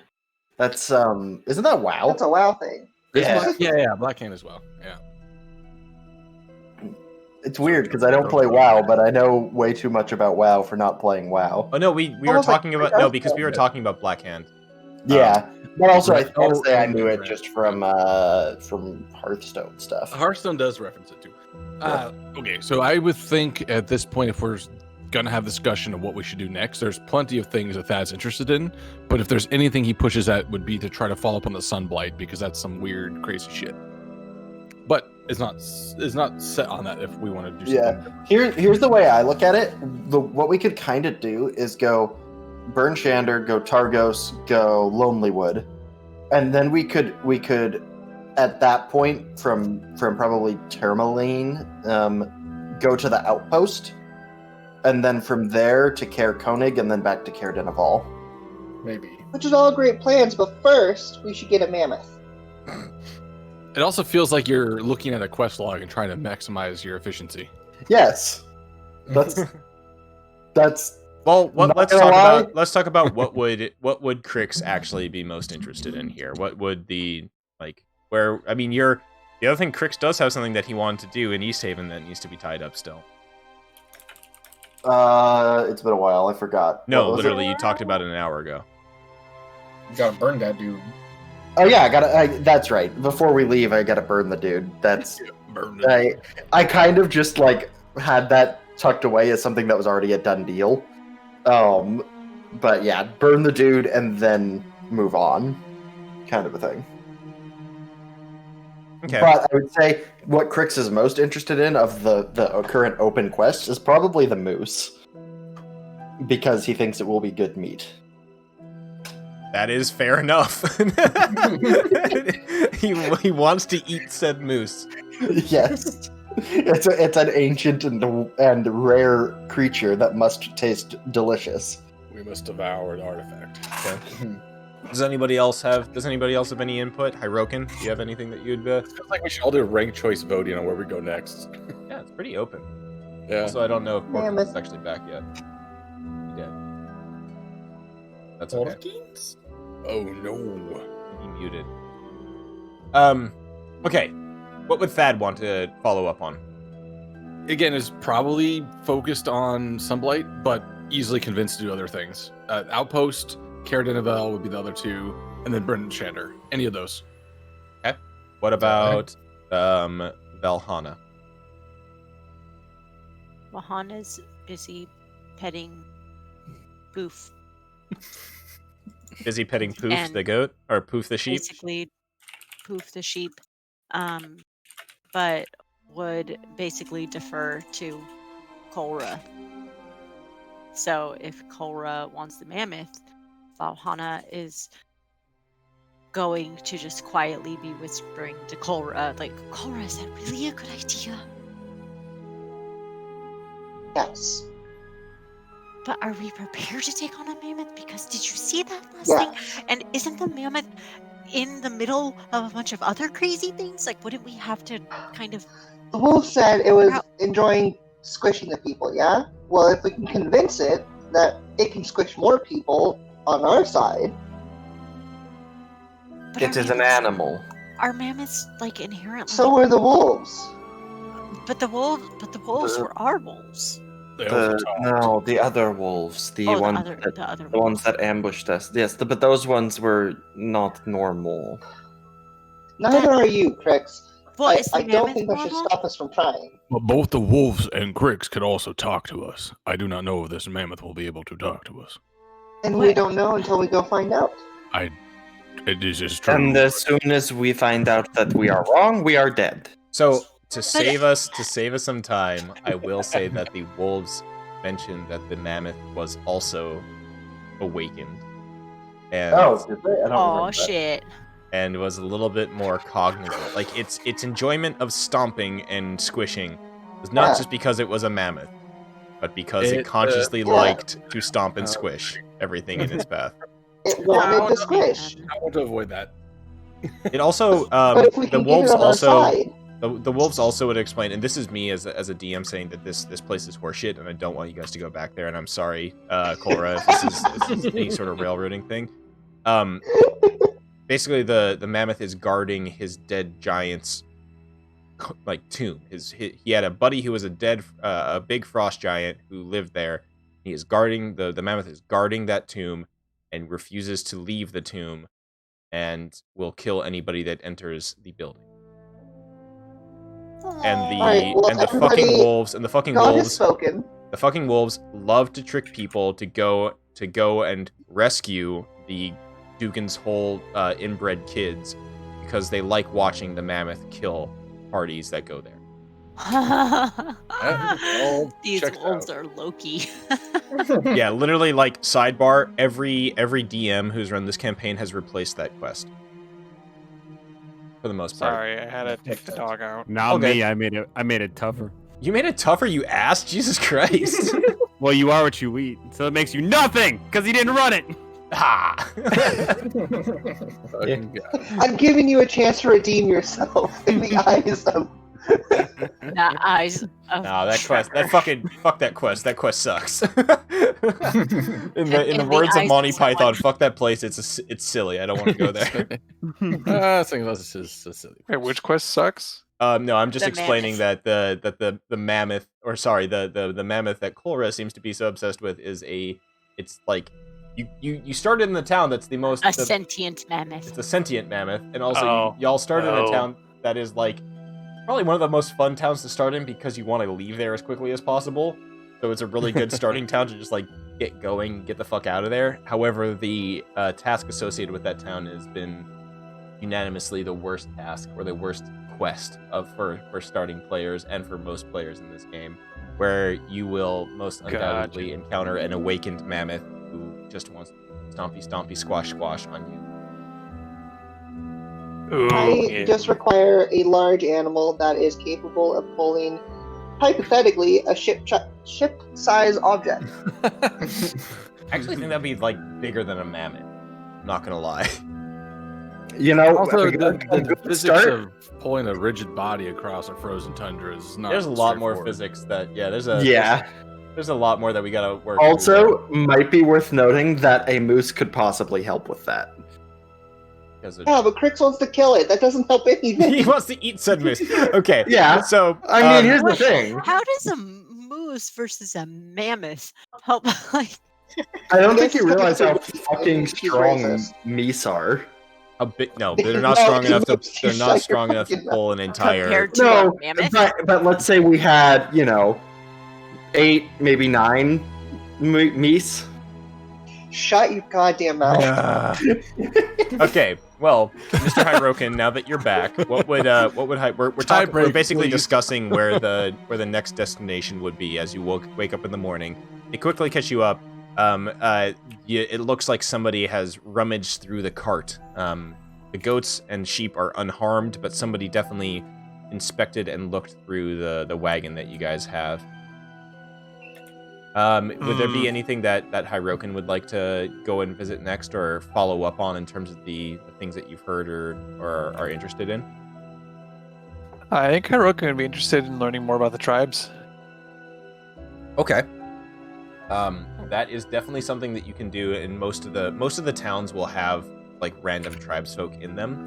You definitely know that the tribes, the ragged tribes of the north here, they tend to be out in the extremities in the outer wilds. So it might be a little bit until you probably need to find some more jobs here in the 10 towns before you feel confident enough of exploring out into the outer wilderness.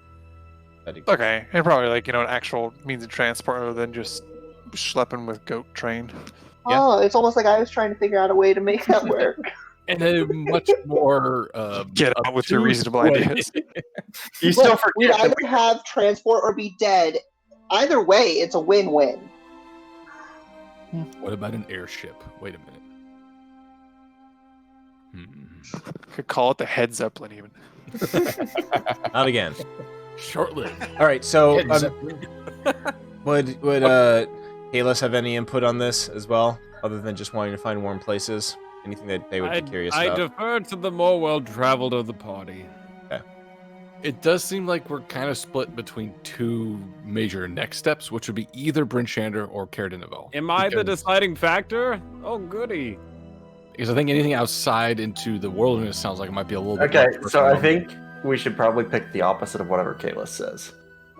Okay, so if we, Dugan's hole. I say, I would say Caer of all. Okay, so Hyrokin is interested in Caer Dineval just because of the devil cult that's there. Yes. Oh! Is that the direction that what direction did the flying snake? Oh, Over the water. Yeah, out over the lake. which would be that direction, yeah. It could have, gone Well, like potentially, this right, yeah. I way, mean, it could have gone Yeah, off anywhere. or even this way. No, it would have been the other No, because way. look, that's over the lake You still. have no idea where it went. It just Yeah. disappeared into the mists. It's like a commercial flight path. It just does a big circle up into the thing, and then who knows? as I'm staring at this map that we totally have, there's a place called Sunblight down there. That sounds like it'd be nice and warm. No, it's the opposite. It's the blight of sun. Blight of the sun. What does blight mean? I don't know. It's someone who's trying to steal the sun, and I am down to stop. Yeah, if they're stealing the sun, that means they're gonna be warm when they're stealing it. So let's go. I am all with you, old man, but we may need to check out some things here first. I was also all on board with this, but I'm having second thoughts. I guess we have to suffer then. All I right. was suffering either way. Life is suffer. Well, Perhaps we must. We were focus meant to forward. suffer. It's our lot in life. you guys can mull over it for a little while longer, as I know Crix still wants to roast up the dead prisoner corpse. Give Viking burials. Wave a lake, might as well. Burial Vikings are pretty awesome. You get to have sex with a whole bunch of people, and then there's a feast and everything. It's great. Aerial Vikings. That sounds like a great pastime. All right. So, packing up your stuff, you make your way back to where you believe Val the is literally just has a look on her face now, as Callus mentioned having sex with a bunch of people, and I'm like, do you? Oh no, it's been at least 50 some odd years or so. I'm just like, I can't imagine that. Oh Oh, boy. That would break you. Retirement homes are wild It's places. been 50 or some odd hours. No, I not was gonna anymore. say days, maybe. While you guys were asleep. The harem is land. Oh, to be young again. Flashback to yesterday. Remember that thing that happened just now? Oh yeah. I guess we That's also why I'm if so we cold are and sweaty all the time. if we I are like to between imagine cities. his harem and his lamp is just one person, but he just keeps forgetting. They put on a wig every time. Oh They don't even need to. You just forgot who they were by the next day. Damn. Well, okay.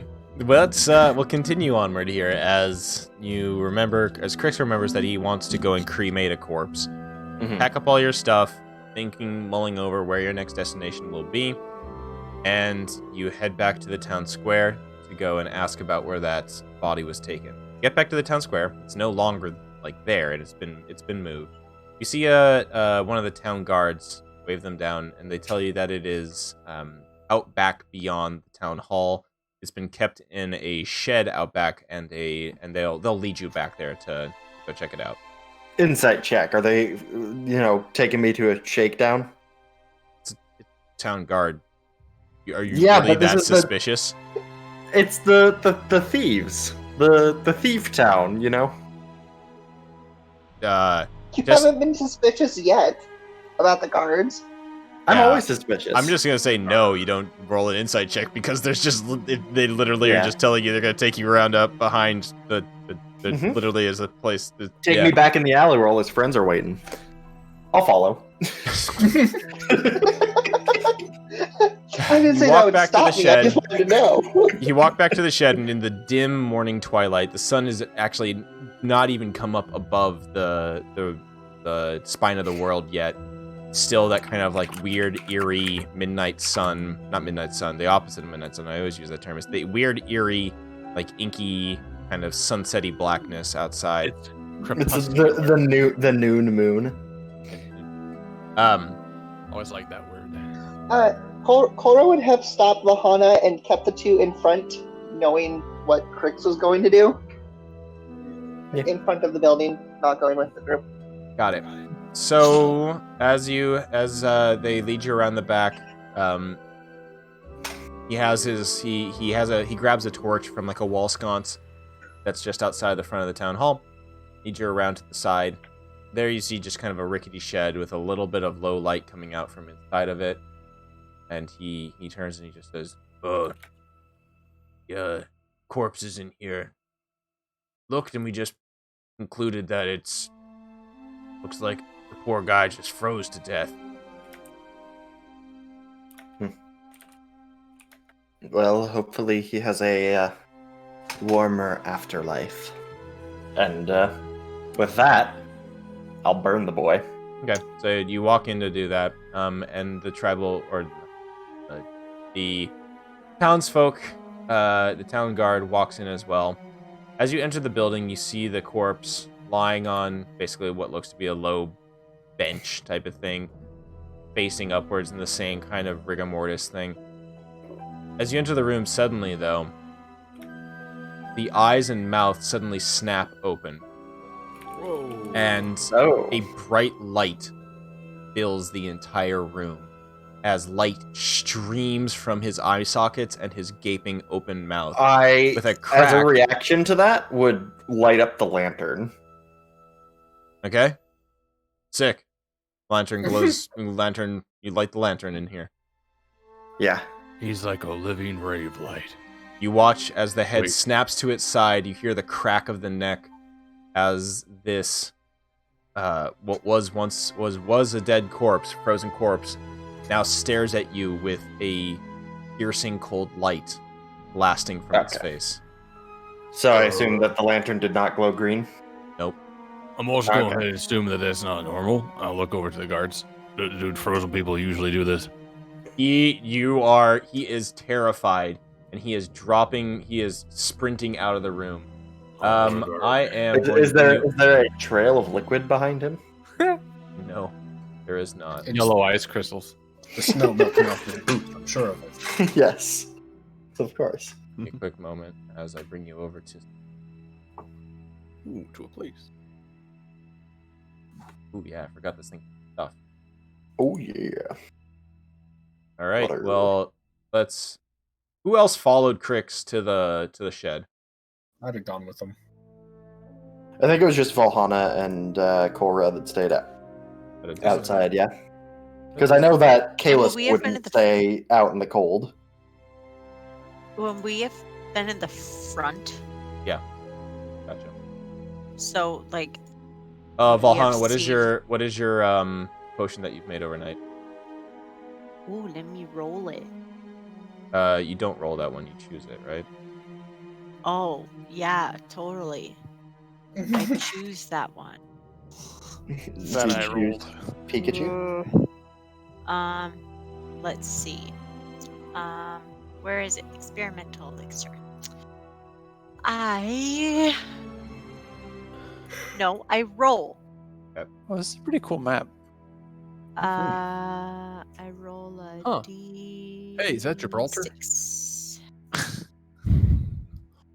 You see the town guard roll a rolling out of the 4. shed, pushes past Demovan. Crix is in the shed, and the corpse that was in there is now awake and. Am I like in a wall? or Does something? anyone Or else is the lighting have- just weird here? Oh, give me a moment. No, It looks like a window or something. Like I'm looking through, I can see you. you don't. You don't have dark vision, and it is dark in there. But Yeah, it's just there's like a solid line. yeah, because Like- there's basically the watch. The town guard had a lantern or had a torch, and he runs around the corner, and now there's just like fucking pure darkness. Yeah, but my lantern is still lit. Oh, you lit. Does your lantern. anyone? Forgot about Yeah. that. I'm just trying to make it Anyone run else? on you. What? What are you gonna say, Valhalla? I was saying, does anyone else still have an elixir? Nope. No, you gave me one and I've consumed it, experimenting with it. Okay, well, I made a new one. All right, so this is what you see. Hold on, Mr. DM. Gosh, The I need to figure out who it goes to. I understand, Well, but you can figure that out when he's talking. so this is No, what. no. This would have been when we woke up. Yes, but you can still figure it out while he's explaining. Wait, is that just a living snowball? What the fuck? No, that's light streaming from the face of this thing. Damn, it's a Yeah. living spotlight. Oh, So Snowman it doesn't from have Rumble. any. It doesn't actually have like the cloak or anything like that on. It's wearing that prisoner's garb, but the Yeah. face is just this giant glowing mass. And it actually has light coming out of it. Who have I given elixirs to? Everybody I'm roll gonna give this initiative one for to me, Callus. please. I'm giving this to Callus. Oh shit! This one's Callus. All right, Kalis, you get a nice potion. we're about You to get- fight Oh, boy. a living light bulb. You get and it's good. It's good for a minute. Oh, I didn't select my token. damn it! I forgot to use my dumb spell. Fuck. Well, that's Oh, fine. well. I'll go with the 10 instead of 14. Mm-hmm. It's fine. it's a good potion that lasts a minute. You know, the last time I had one of those blue potions, it lasted for 3 hours. Good thing it wasn't before. Did you have to call a doctor at all or no? No, they said only after 4 hours. Oh, got it. 3 is totally fine and normal. Three is fine. Four is pushing it. Four's a bit. Four's Who pushing said it. it was blue? I didn't say it was blue. What color potion do I have? I don't. Maybe it is blue. Make it whatever color yeah, you want. it'll be blue. Oh boy. All right, has everybody rolled Rather initiative? Yeah. Although cool. technically I rolled a 14 first, but I didn't click it. But either way, it's fine. I gotcha. Excellent. I could punch earlier. Are you faster than a snowball? Yes. Are you- you faster than a snowball? All right, so the I knew you were gonna do that, and I'm the so mad town about guard. it. Oh, heal yourselves You're up, everybody, if welcome. you already haven't. Correct, specifically. Yeah. The town guard is running, terrified from the. I'll roll for them anyways. They're just gonna get the fuck out of here. He needed that. I just remembered that I can. Crix, you're up first. Yeah, I remembered that spells are something you said at the beginning of a day as fucking casters, man. Yep. Tough. But Sometimes do that's all that, I can do. and I don't think we're gonna need that. We'll do that. Yeah, sure, good. I'm gonna see this thing getting up, and I'm gonna cast Hold Person on it. Okay. So, what? It has no effect. Damn. So it must count as not a person then. It's not a. Okay. Okay. In that Maybe case, it's I'm time. going to go what back here Okay. and pull out my shield and my spear. Alrighty. Yeah. So you watch as you make all the motions, vocal somatic material for the spell. The bindings wrap around it, but it basically just does not take hold. And you look as this thing shifts and kind of like does this herky-jerky movement looking at you. You have a sense that this thing is definitely not humanoid. It was worth a shot. Oh well. Yep, quite possibly undead. Mm-hmm. Polra, you hear a scream of terror from this town's guard who runs out of the thing and hear some mumbles and jumbles from inside as Crix tries to cast a spell. What are you going to do, Cora? Well, first she would have started a conversation with Vahana as, you really think we should be staying with? And then hearing this commotion, she immediately darts off. And Val stands there like, what? For the next 5 seconds. Oh, I thought that was a door. No, the I door. can't see. The door is up there. Okay. I think that's 30 to me. Yep, that's fine.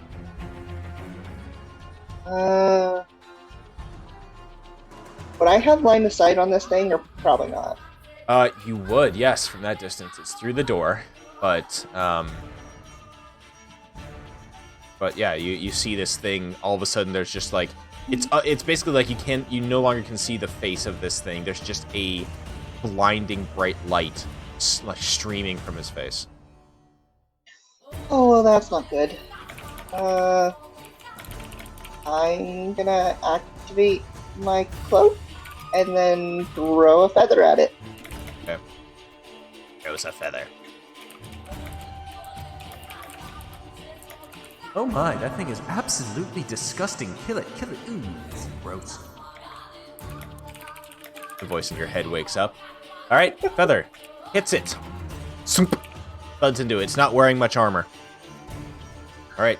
I can't remember. Does this count as magical or is it just normal? It's just normal. Okay. Sounds good. And that'll be turn. Cool. Very nice. Cool. The town's guard, wielding with their torch in the air, runs off towards the town hall, screaming, "It's alive! It's come back from the dead!" Ah! Kalis. I'm gonna imbibe this lovely potion. What does it do again? It Hell if is I a know. potion of boldness. So Perfect for it Kalis. gives the drinker, you get a D4, and you can roll a D4, add the number to every attack roll and saving throw you make for the next minute. Oh, I feel so bulk right now. Let me tell you. Was that a full action and drink that? I believe. No, it's a bonus if it's a potion. Don't worry. Bonus? Oh, hells to the yeah.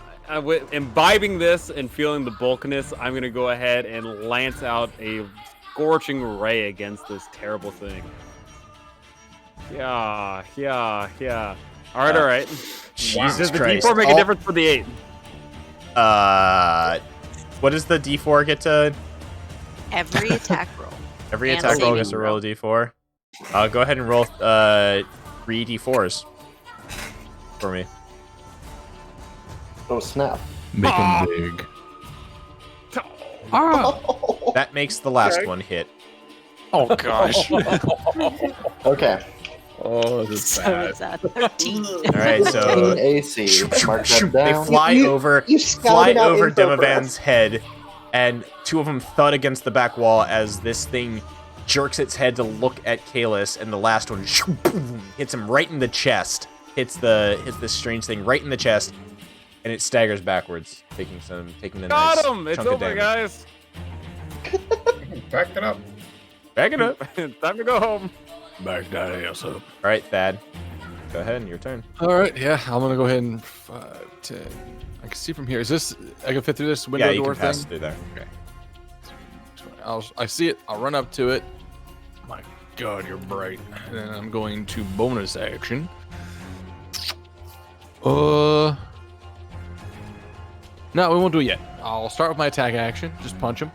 12. I'm Misses. pretty sure I know that misses. And then bonus action, we'll use a key point and flurry of blows him. So Flurry of bowls. Yep. So that's what, 2? Yep. 2 unarmed. Okay. Punch. Oh, nice. Both Crit hit. and an 18. All right, so that'll do 8. Nice. And okay, yeah, 14 total punch damage. Just bludgeoning, not magical. Just Yeah, into him. good. You watch as you see the damage deal as much as you think. You feel your fist crunching into the ice cold frozen flesh, almost kind of like pushing it inward as you see your fist actually impacting Right. pretty hard. All right, now stay dead, please. Okay, Timovan. I'm gonna come running in here. As soon as I enter the door, I'm gonna throw my javelin at it. Okay, is this which javelin? This is just your normal one. You have pretty sure the returning one's on a spear, right? No, it's on a javelin. Okay. This is the +1. All right, doing The +1 inch. Short, yes. chubby. plus 1 inch, nice.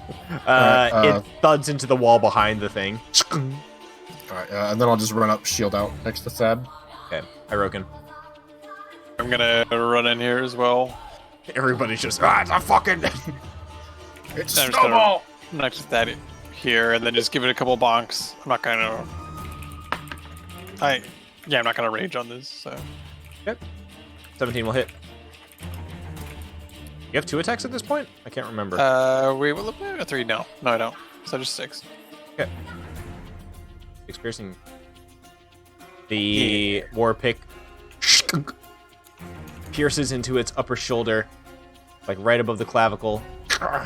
It makes its glowing eyes and mouth just look at you. I will. Wait, hold on. With that, I'll also roar out as well. I'm Nice. sure this won't matter though, but so it gives that daunting roar. Okay. Creature of your choice. Okay. Must succeed in wisdom saving throw. Become frightened. Okay. What is it? It's 8 plus 2 at That this would point make- plus con. Yeah, so it's just be like a 13. Saves. Not by a ton. All right. On its turn. You're the last one that attacked it. It turns its face to you. All of the bright light streaming from his eyes and mouth just flood your senses. I need you to give me a Constitution saving throw, please. Yeah. Sorry, I was trying to unclick that. All right, Hirokin, you are now blinded until the start of this creature's next turn. Yeah. So the light just streams into your face, and you blink. All you see is white. Not see. All right. Hey, Brad. Right. That was its bonus action. It will now, seeing that you are blinded, will now turn to the other 2 threats. Here's the first slam attack at Mr. Thad. I will interject my shield on that, and I will impose disadvantage. 16 It still hits. Okay. Good try. for 5 bludgeoning damage plus 17 cold damage. Good. Thad's down. Oh no. You orc boy! Or Oh, I'm one. Oh, that's very cool.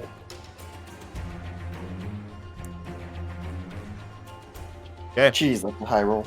Wait, plus 14, 17. don't worry. It's the 14 is what average would The be. average. Okay, 17's a roll. Okay.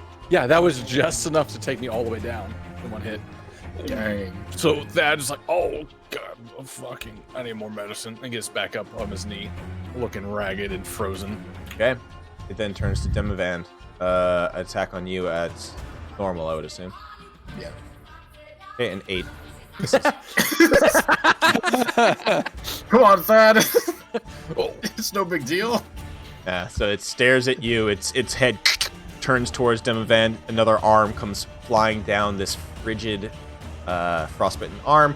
And you hold up your shield and you just deflect it to the side as it staggers backwards against the wall. I deflected into Thad.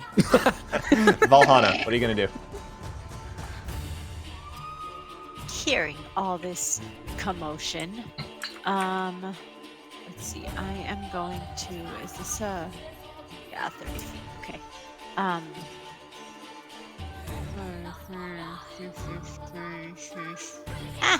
Nope. Can I like from here see that Thad went down? He's up. He's still Yeah, still I probably alive, but see he's on the ground. You are prone, by the way, Thad, because you collapse upon the ground, but you Yeah, this is starting to get back up. It's still on the ground. gasp air as you orcish fury get back up where you're. Yep, that hurts. Yep. Okay, but I can. You can see him from there. Yeah. Okay, so I'm going to, as a bonus action, just kind of sneak in that doorway, just stand where I'm standing, and just be like, Dad, stop it! Because he keeps going down. And I'm going to cast Sanctuary on Thad. Okay. I'm just going to, like, shine a little, what it says, a small silver mirror. I'm going to shine one of my little trinkets on him and just kind of create, like, this thing that makes it hard for him to hit or some shit. Because I don't have actual magic. Okay, anyway. And You flash the I was about to say that, reflection like your sanctuary could be something as funny as like that mirror. Like you're now concentrating because, no, it's not concentration, but basically like whenever this spell goes off, you basically flash a mirror in the face of whatever is attacking that and distract them. I'm just like, yeah, that's exactly what I kind of meant. Is I'm kind of creating this little like. All right, what is your Yeah, homunculus whatever, doing? like a cat. That was my bonus action, Okay. sir. And is an action? As an action, I'm going to. Okay, that was Sanctuary. I'm going to.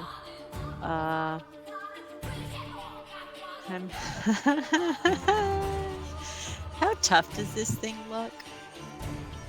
No. Never mind. Nope, not gonna do that. Not gonna do that. Well, it did I'm just going knock that to- out in one hit. You know. Well, the thing that I was thinking, but I don't think this would work. Do No. it. No, it won't work. Yo, Oh no, it's also, you face can't. spirits. Also, you can't cast another spell currently. That's above. You could cast. You could cast a cantrip if it's a. You could cast a cantrip as an action, but you cannot cast any. Because that was a. I have to do the spell first and then bonus action lower. Yeah. I thought we'd said we can do a bonus action that's lower. I thought it was any spell, no Well- matter what level. The other spell option can only be a cantrip. So it's the way we've been doing it more recently is if you cast, let's say, a third level spell, you could cast a second or first level spell. If it As a bonus is, action. yeah, it's if you use your bonus action for a third level spell, you can use your action for a first or second, but yes, you use the your action bonus always action. has to be lower than the bonus action. Oh. Mhm. So the bonus action can't be lower. So than because action. because you use a bonus action already, you can use an action. Without Cantrip. that near limit to cantrip because it was a first level spell. Yep. You can't do anything lower. The only thing lower than a bonus action. Yeah. Okay, but my conjure animals is not me casting a spell. What is It's me using Oh, is that the Chingwa? The- Or, The Chwinga. Oh yeah, then that's Chokwa. completely different. yeah. Okay, because that's Okay, what what are I you was gonna thinking. conjure? And since they're face spirits, You're casting I can do Chankla? that, right? They cast I- Chankla. Yeah, I just cast Chunkla. Okay, this is your so second I'm charge gonna of this. use my second charge of Conjure Animals. Yep. And I'm gonna bring the wolves back. Hey. Where? Oh fuck. Maybe. No, I'm gonna. What are Attack rams. are, 16 like- flying snakes. what? Yeah, I was like, what are like? Stop. I want to get like 8 quarter Or velociraptors. or half. That would be- What oh, are- I mean, it's not time, but maybe. half maybe I don't want large. I want like Flying like snakes. half things. Nope. That will then be these spells should just be randomized. a bunch feel of like- shit. Technically, by the wording of it, it is. It's DM choice, technically. Okay. Oh, I'm gonna choose. I'm gonna cast like 8 Fey spirits of some sort. Nope. Spirit of chicken. Okay, alternatively, I can also just cast poison spray and save my conjure. You will not. Well, yeah, sure. You can do. No, I'm saying in terms of like action for this Yeah. to make this easier. Yep. Okay, I'll just save conjure animals. No, I got you. Here you go. So you cast Conjure Animals, and this is what appears. Here you. It's a fucking mammoth. Oh, no. Oh yeah! I can't. What is it? Ooh, It's a saber-tooth tiger. Nice. It's a big Nice. Okay. Hyrokin spirit animal. Jesus Christ. Alrighty. So So this thing appears out of thin air It's my in the shed, kitty. and Oh my it now God. acts after your turn, I believe, right? That's terrifying. Has no allegiance, murders Thad. No, I please. feel like a saber-tooth tiger to shed sounds Oh no, like it a needs to roll. like, some I initiative. roll initiative for it. I'll roll it. Okay. 19. It'll go at the top of the round. And so I'm just gonna tell it like constantly, like the bright thing that's attacking our friends. Like go a cat back. after a laser pointer, it's gonna go after Yep. it. Exactly. All right. And then my homunculus, All right. Where is it? it was next to me. It still I needs. just Yeah, didn't- you moved. You, What need, for the you still home? need, I it didn't- still needs to move. Ugh. It moved. Vic? You're such a mean DM. No, you need to plan your turns out. I did. I said I could conjure animal, and I didn't know Okay, if I would what does your work. homunculus do?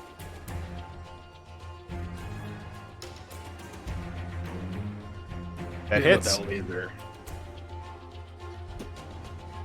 Nice, 6 force damage. Yeet. Chunk of its frozen flesh gets blasted off and bounces off the wall behind it. All right, Crix. A giant cat appears next to you in the hut, and it angrily looks at the laser pointer face thing, but it's still looking.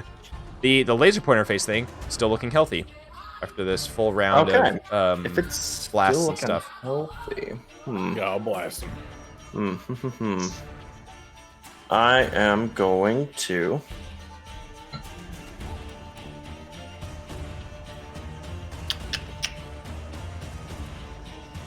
Gonna run up, and as I'm running up, I'm going to strike the tip of my spear across my shield, and I'm going to cast Flame Blade. Nice. Uh, Hot shit. Which is just kind of enwreaths my spear. So, just for the sake of flavor. And I'm going to give this thing a stabbing. Do it. Which is... It doesn't have it in my attacks, does it? Motherfucker. Okay, fine. It's gonna be... 3d6 fire damage, but I need to roll with my spell attack, so... It's gonna be...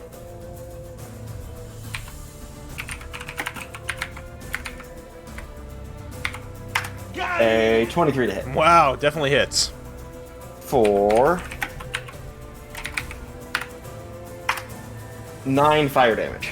You cut a fiery swath across the front of this thing. The prisoner's uniform, it's like embers as you cut across it and just falls off the back of it. You just see this emaciated, and like frozen body beneath it, and now there's a line of burnt, charred flesh across this strange frozen corpse's body. All right. I have concentration because I have like 2 spells that aren't. Yep. All right, Cholera.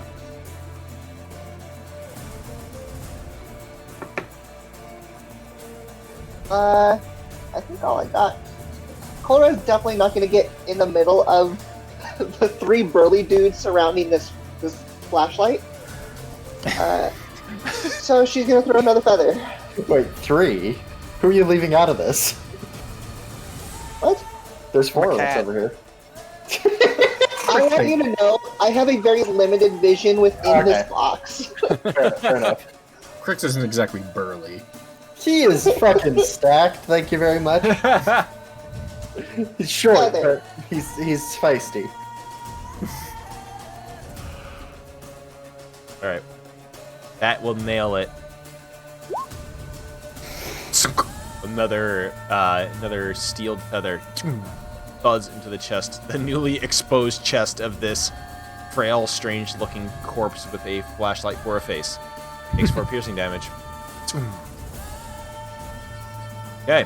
I think that's it.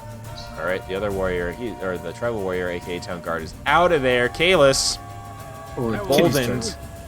I will shoot it, and this time it'll totally be dead. All right, what are you gonna shoot it with? Oh gosh. All right, roll me 4d4 or 3d4. Sorry. Wow, what are the odds? Consistent if nothing else. Well, the first one still misses. The second 2 hit now. Or the second one automatically already hit. The third one hits as well. So 16 damage, more fire. Shoom, shoom. 2 of them soar past Valhana's cheek and over Thad's prone body and just thud into the chest and gut of this thing, just passing right through it. There are now flaming holes in this walking corpse as it like looks in that general direction. Oh, don't look at me. Okay. It keeps moving. It's weird. Yep. Thad. It does have a conal vision. Not conal vision, but there is conal light attached to the front of this thing's head. Okay. All right. I'm gonna use half a movement to get back up to my feet. Yep. Wipe off my mouth with one of my steel gloved hands. Look at it. Oh, no, he just made me mad. And I'm gonna go ahead and swing at it with the quarterstaff. For 20. Yeah, hit. Nice. So crack it for a ooh. Yep. Is that right? Okay. Yeah, 4. And then I'll use bonus action and again our key point for flurry of blows. Okay. So it'll be a 21 and a 21. 21. We're consistent. Yeah. So that's a total of 16 damage into it. All right. Well, Mr. Gnarly Thad just fucking swings into this thing, cracks it across the neck. The head twists to the side, comes and rights itself back, looking at him, and then 2 quick punches, like a knee and a punch, as this thing is now starting to fall apart as the fiery attacks and the blows from Thad have nearly taken this thing to its knees. Sabretooth was supposed to go Kitty at should the go. He was. Where did Sabretooth's thing go? Is it at the bottom? It is at the bottom. Well, he can eat it. All right, so after Cholera, Sabretooth would have gone, and it squeezes past the blinded Hyrokin. Oh god, Haruki, you got a lot bigger. What the fuck? Yeah, Hyrokin, you feel the warm fuzz of another cat pass you, They're just like, Mama? and there is a claw attack from this thing. Brother. Or actually, a bite attack. Yeah, it's a claws. It reaches around a Hyrokin to swipe at this thing. A 15 for 11 slashing damage, as this thing is nearly cut in half, but still stands, barely. Demavand, what are you gonna do? I stab flashlight with the javelin. Okay. Give him the chub. Yep. With my plus 1 inch javelin for 11. All right. So, where do you stab it as you kill this thing? In the light. That's all I can see of it. Okay, She's right? in the hood. Okay, so straight in the face. Yeah. Okay, so stab it straight in the face. It lets out this strange, unearthly, unnerving scream as the face like writhes and wiggles. The entire body spasms as it seems that whatever was powering this thing, whatever was keeping this thing alive, now leaves its body. However, the face stares at you for one last second. They'll do one final roll before it falls to the ground. This is a 20. I can't get older, please. I will parry. Okay. What does that add to your AC? Parry the light. Yeah. I will spin my spear so fast it adds 6 to my AC. Okay. So it puts me at 24. Okay. So Does it add 6 to your AC because you just helicopter away? Yeah.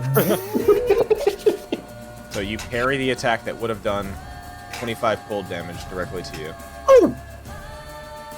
Glad I burned that. All right. So this thing hits the ground. That last burst of cold light energy emanating from its mouth and eyes, as all of a sudden you just watch as the light disappears and this thing crumples to the ground.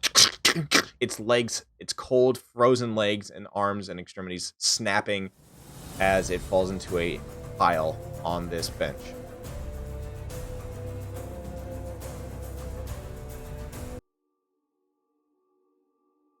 Will do. I immediately is very good at killing ghosts. I immediately stick out a hand and cast my thing, whatever the fuck it's called. Having guessed Yeah. he would do that, Cora pulls Vahana away from the barn. Yeah. No, I was actually gonna go up to Thad, or at least drag him back and I'd cast- step. Yeah, I'd be stepping back. away Yeah. from this a bit. So when Cora would have done Cora that starts regardless. dragging Val, I'm like, that he's struggling again. So I'm gonna cast. I'm fine. I'm just a very tempting target, and well, Why isn't this?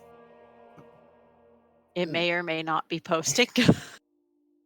Just for the fuck of I don't flavor's see anything. sake, the way I do Purging Flame is I take the still flaming spear, I was gonna flip it say, around, stab it down in the chest, and you just watch like as the flames dissipate downward down the sphere, it Yeah. kind of just transfers to his body.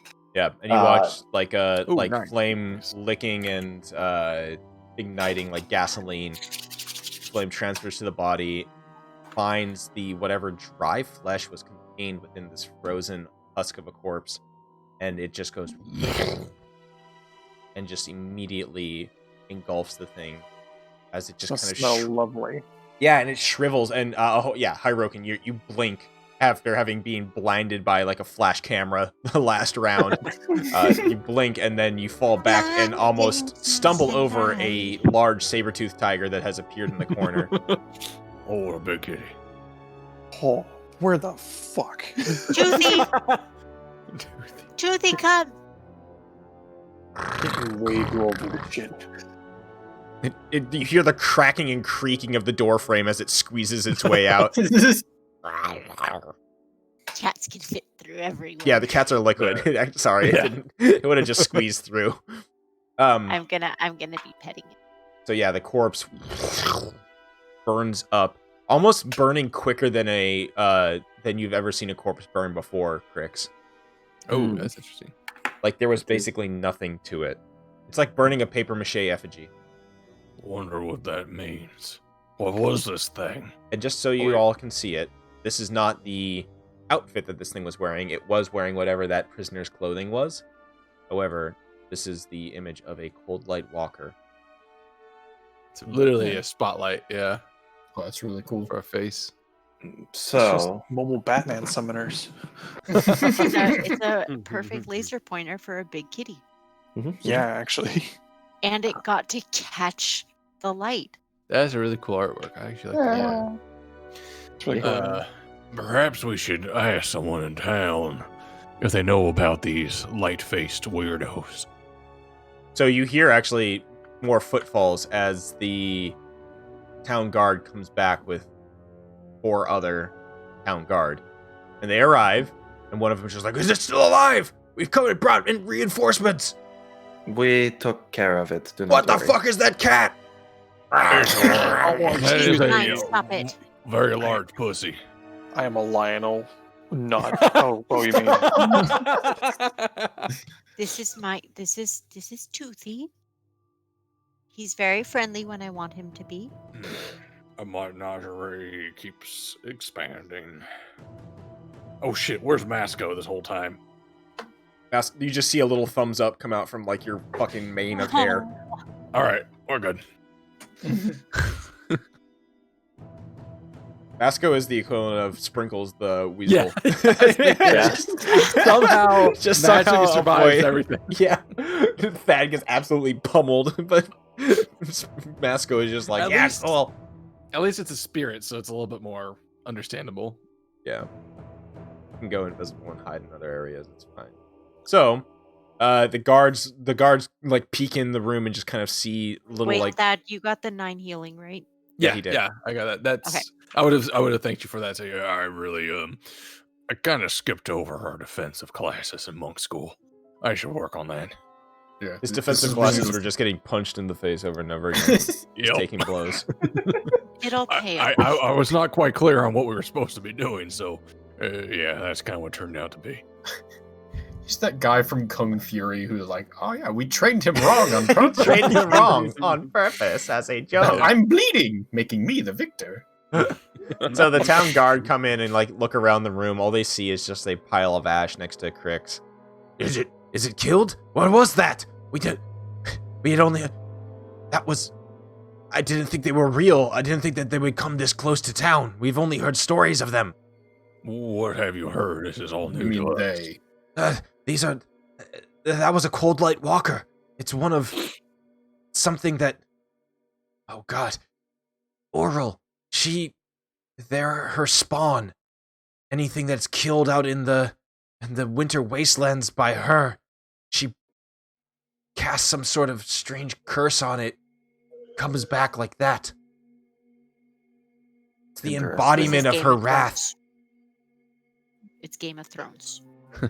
Yes. Yeah. These are the White Walkers. No, cold light walkers.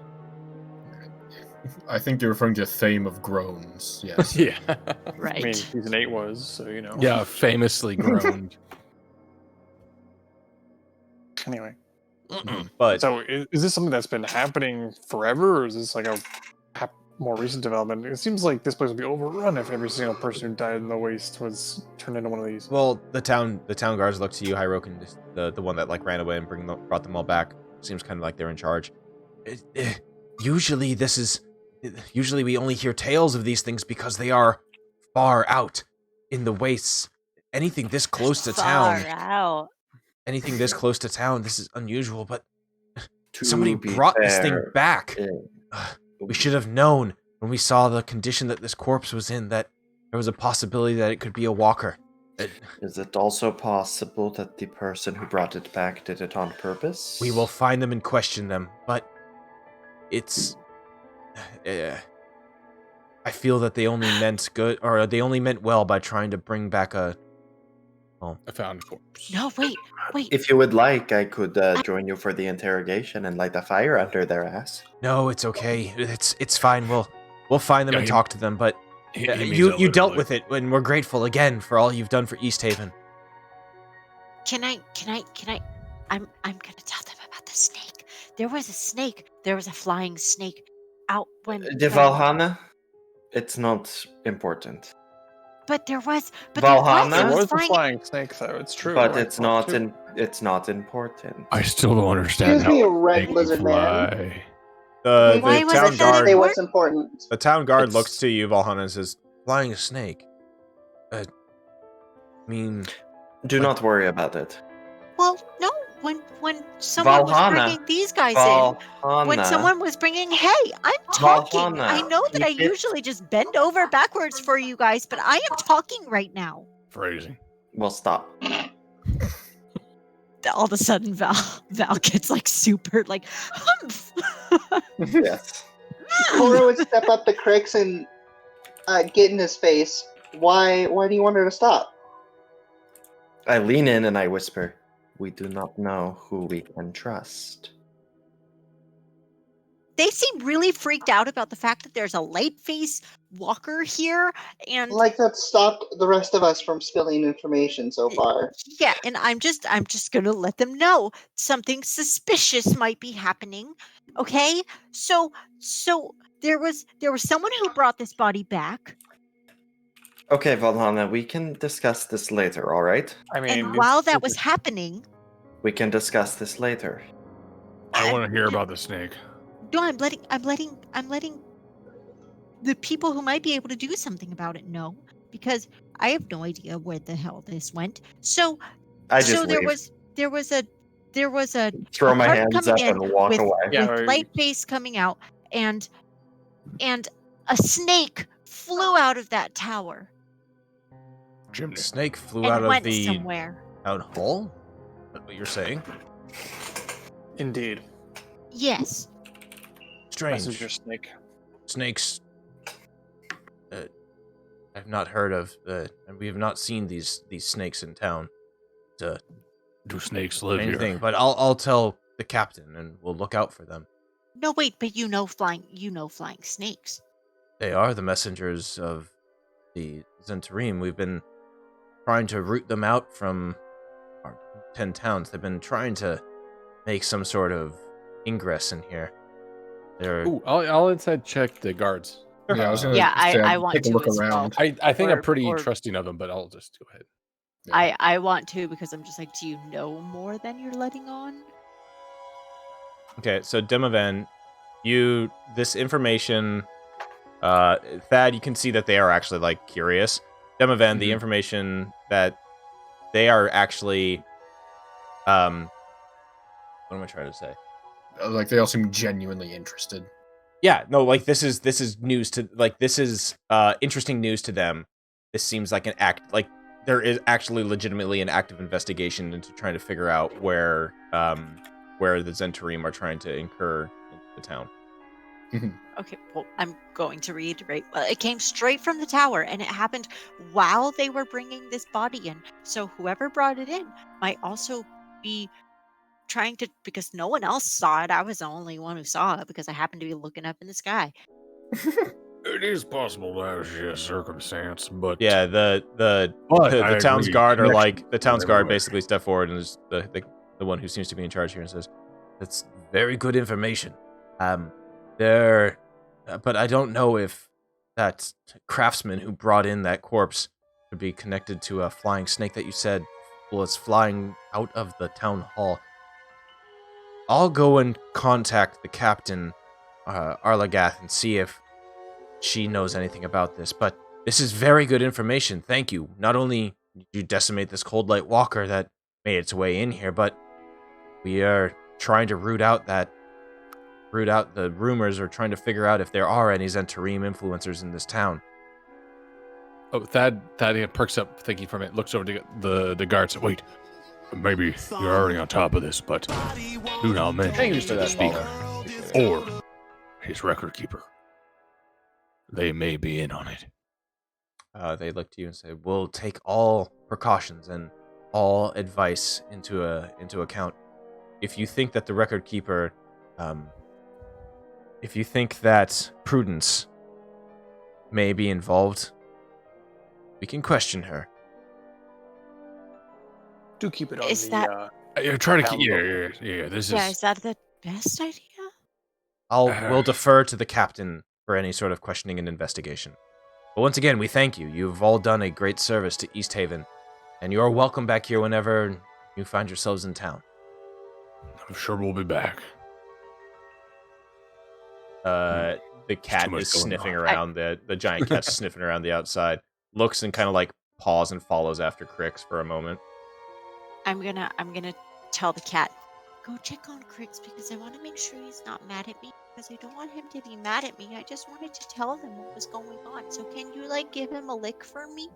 Crix, you hear the patting of a large cat behind you, and then you feel the large, basically by the looks of this thing, if it's a large creature like this, it's probably about a 6-inch long tongue that just goes Yeah. up the back of your neck. wouldn't. I just stopped because I didn't have much more map to go, anyways. But I would have kept walking. Like I'm gone. It finds and tries to follow like your footprints. There's a cat stalking you right now.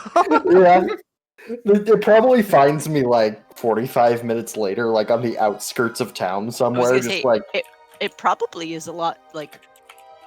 So It could the last probably thing, move the last, pretty quickly. yeah, the last thing we see, well, the last little thing we moving see quickly here is versus moving quickly while tracking is yeah. two Well, I'd say different the last thing things. we see here is basically right before this the saber-toothed tiger disappears at the end of the spell. It finds you, Crix, looks at you, gives you a big lick, and then just goes and disappears.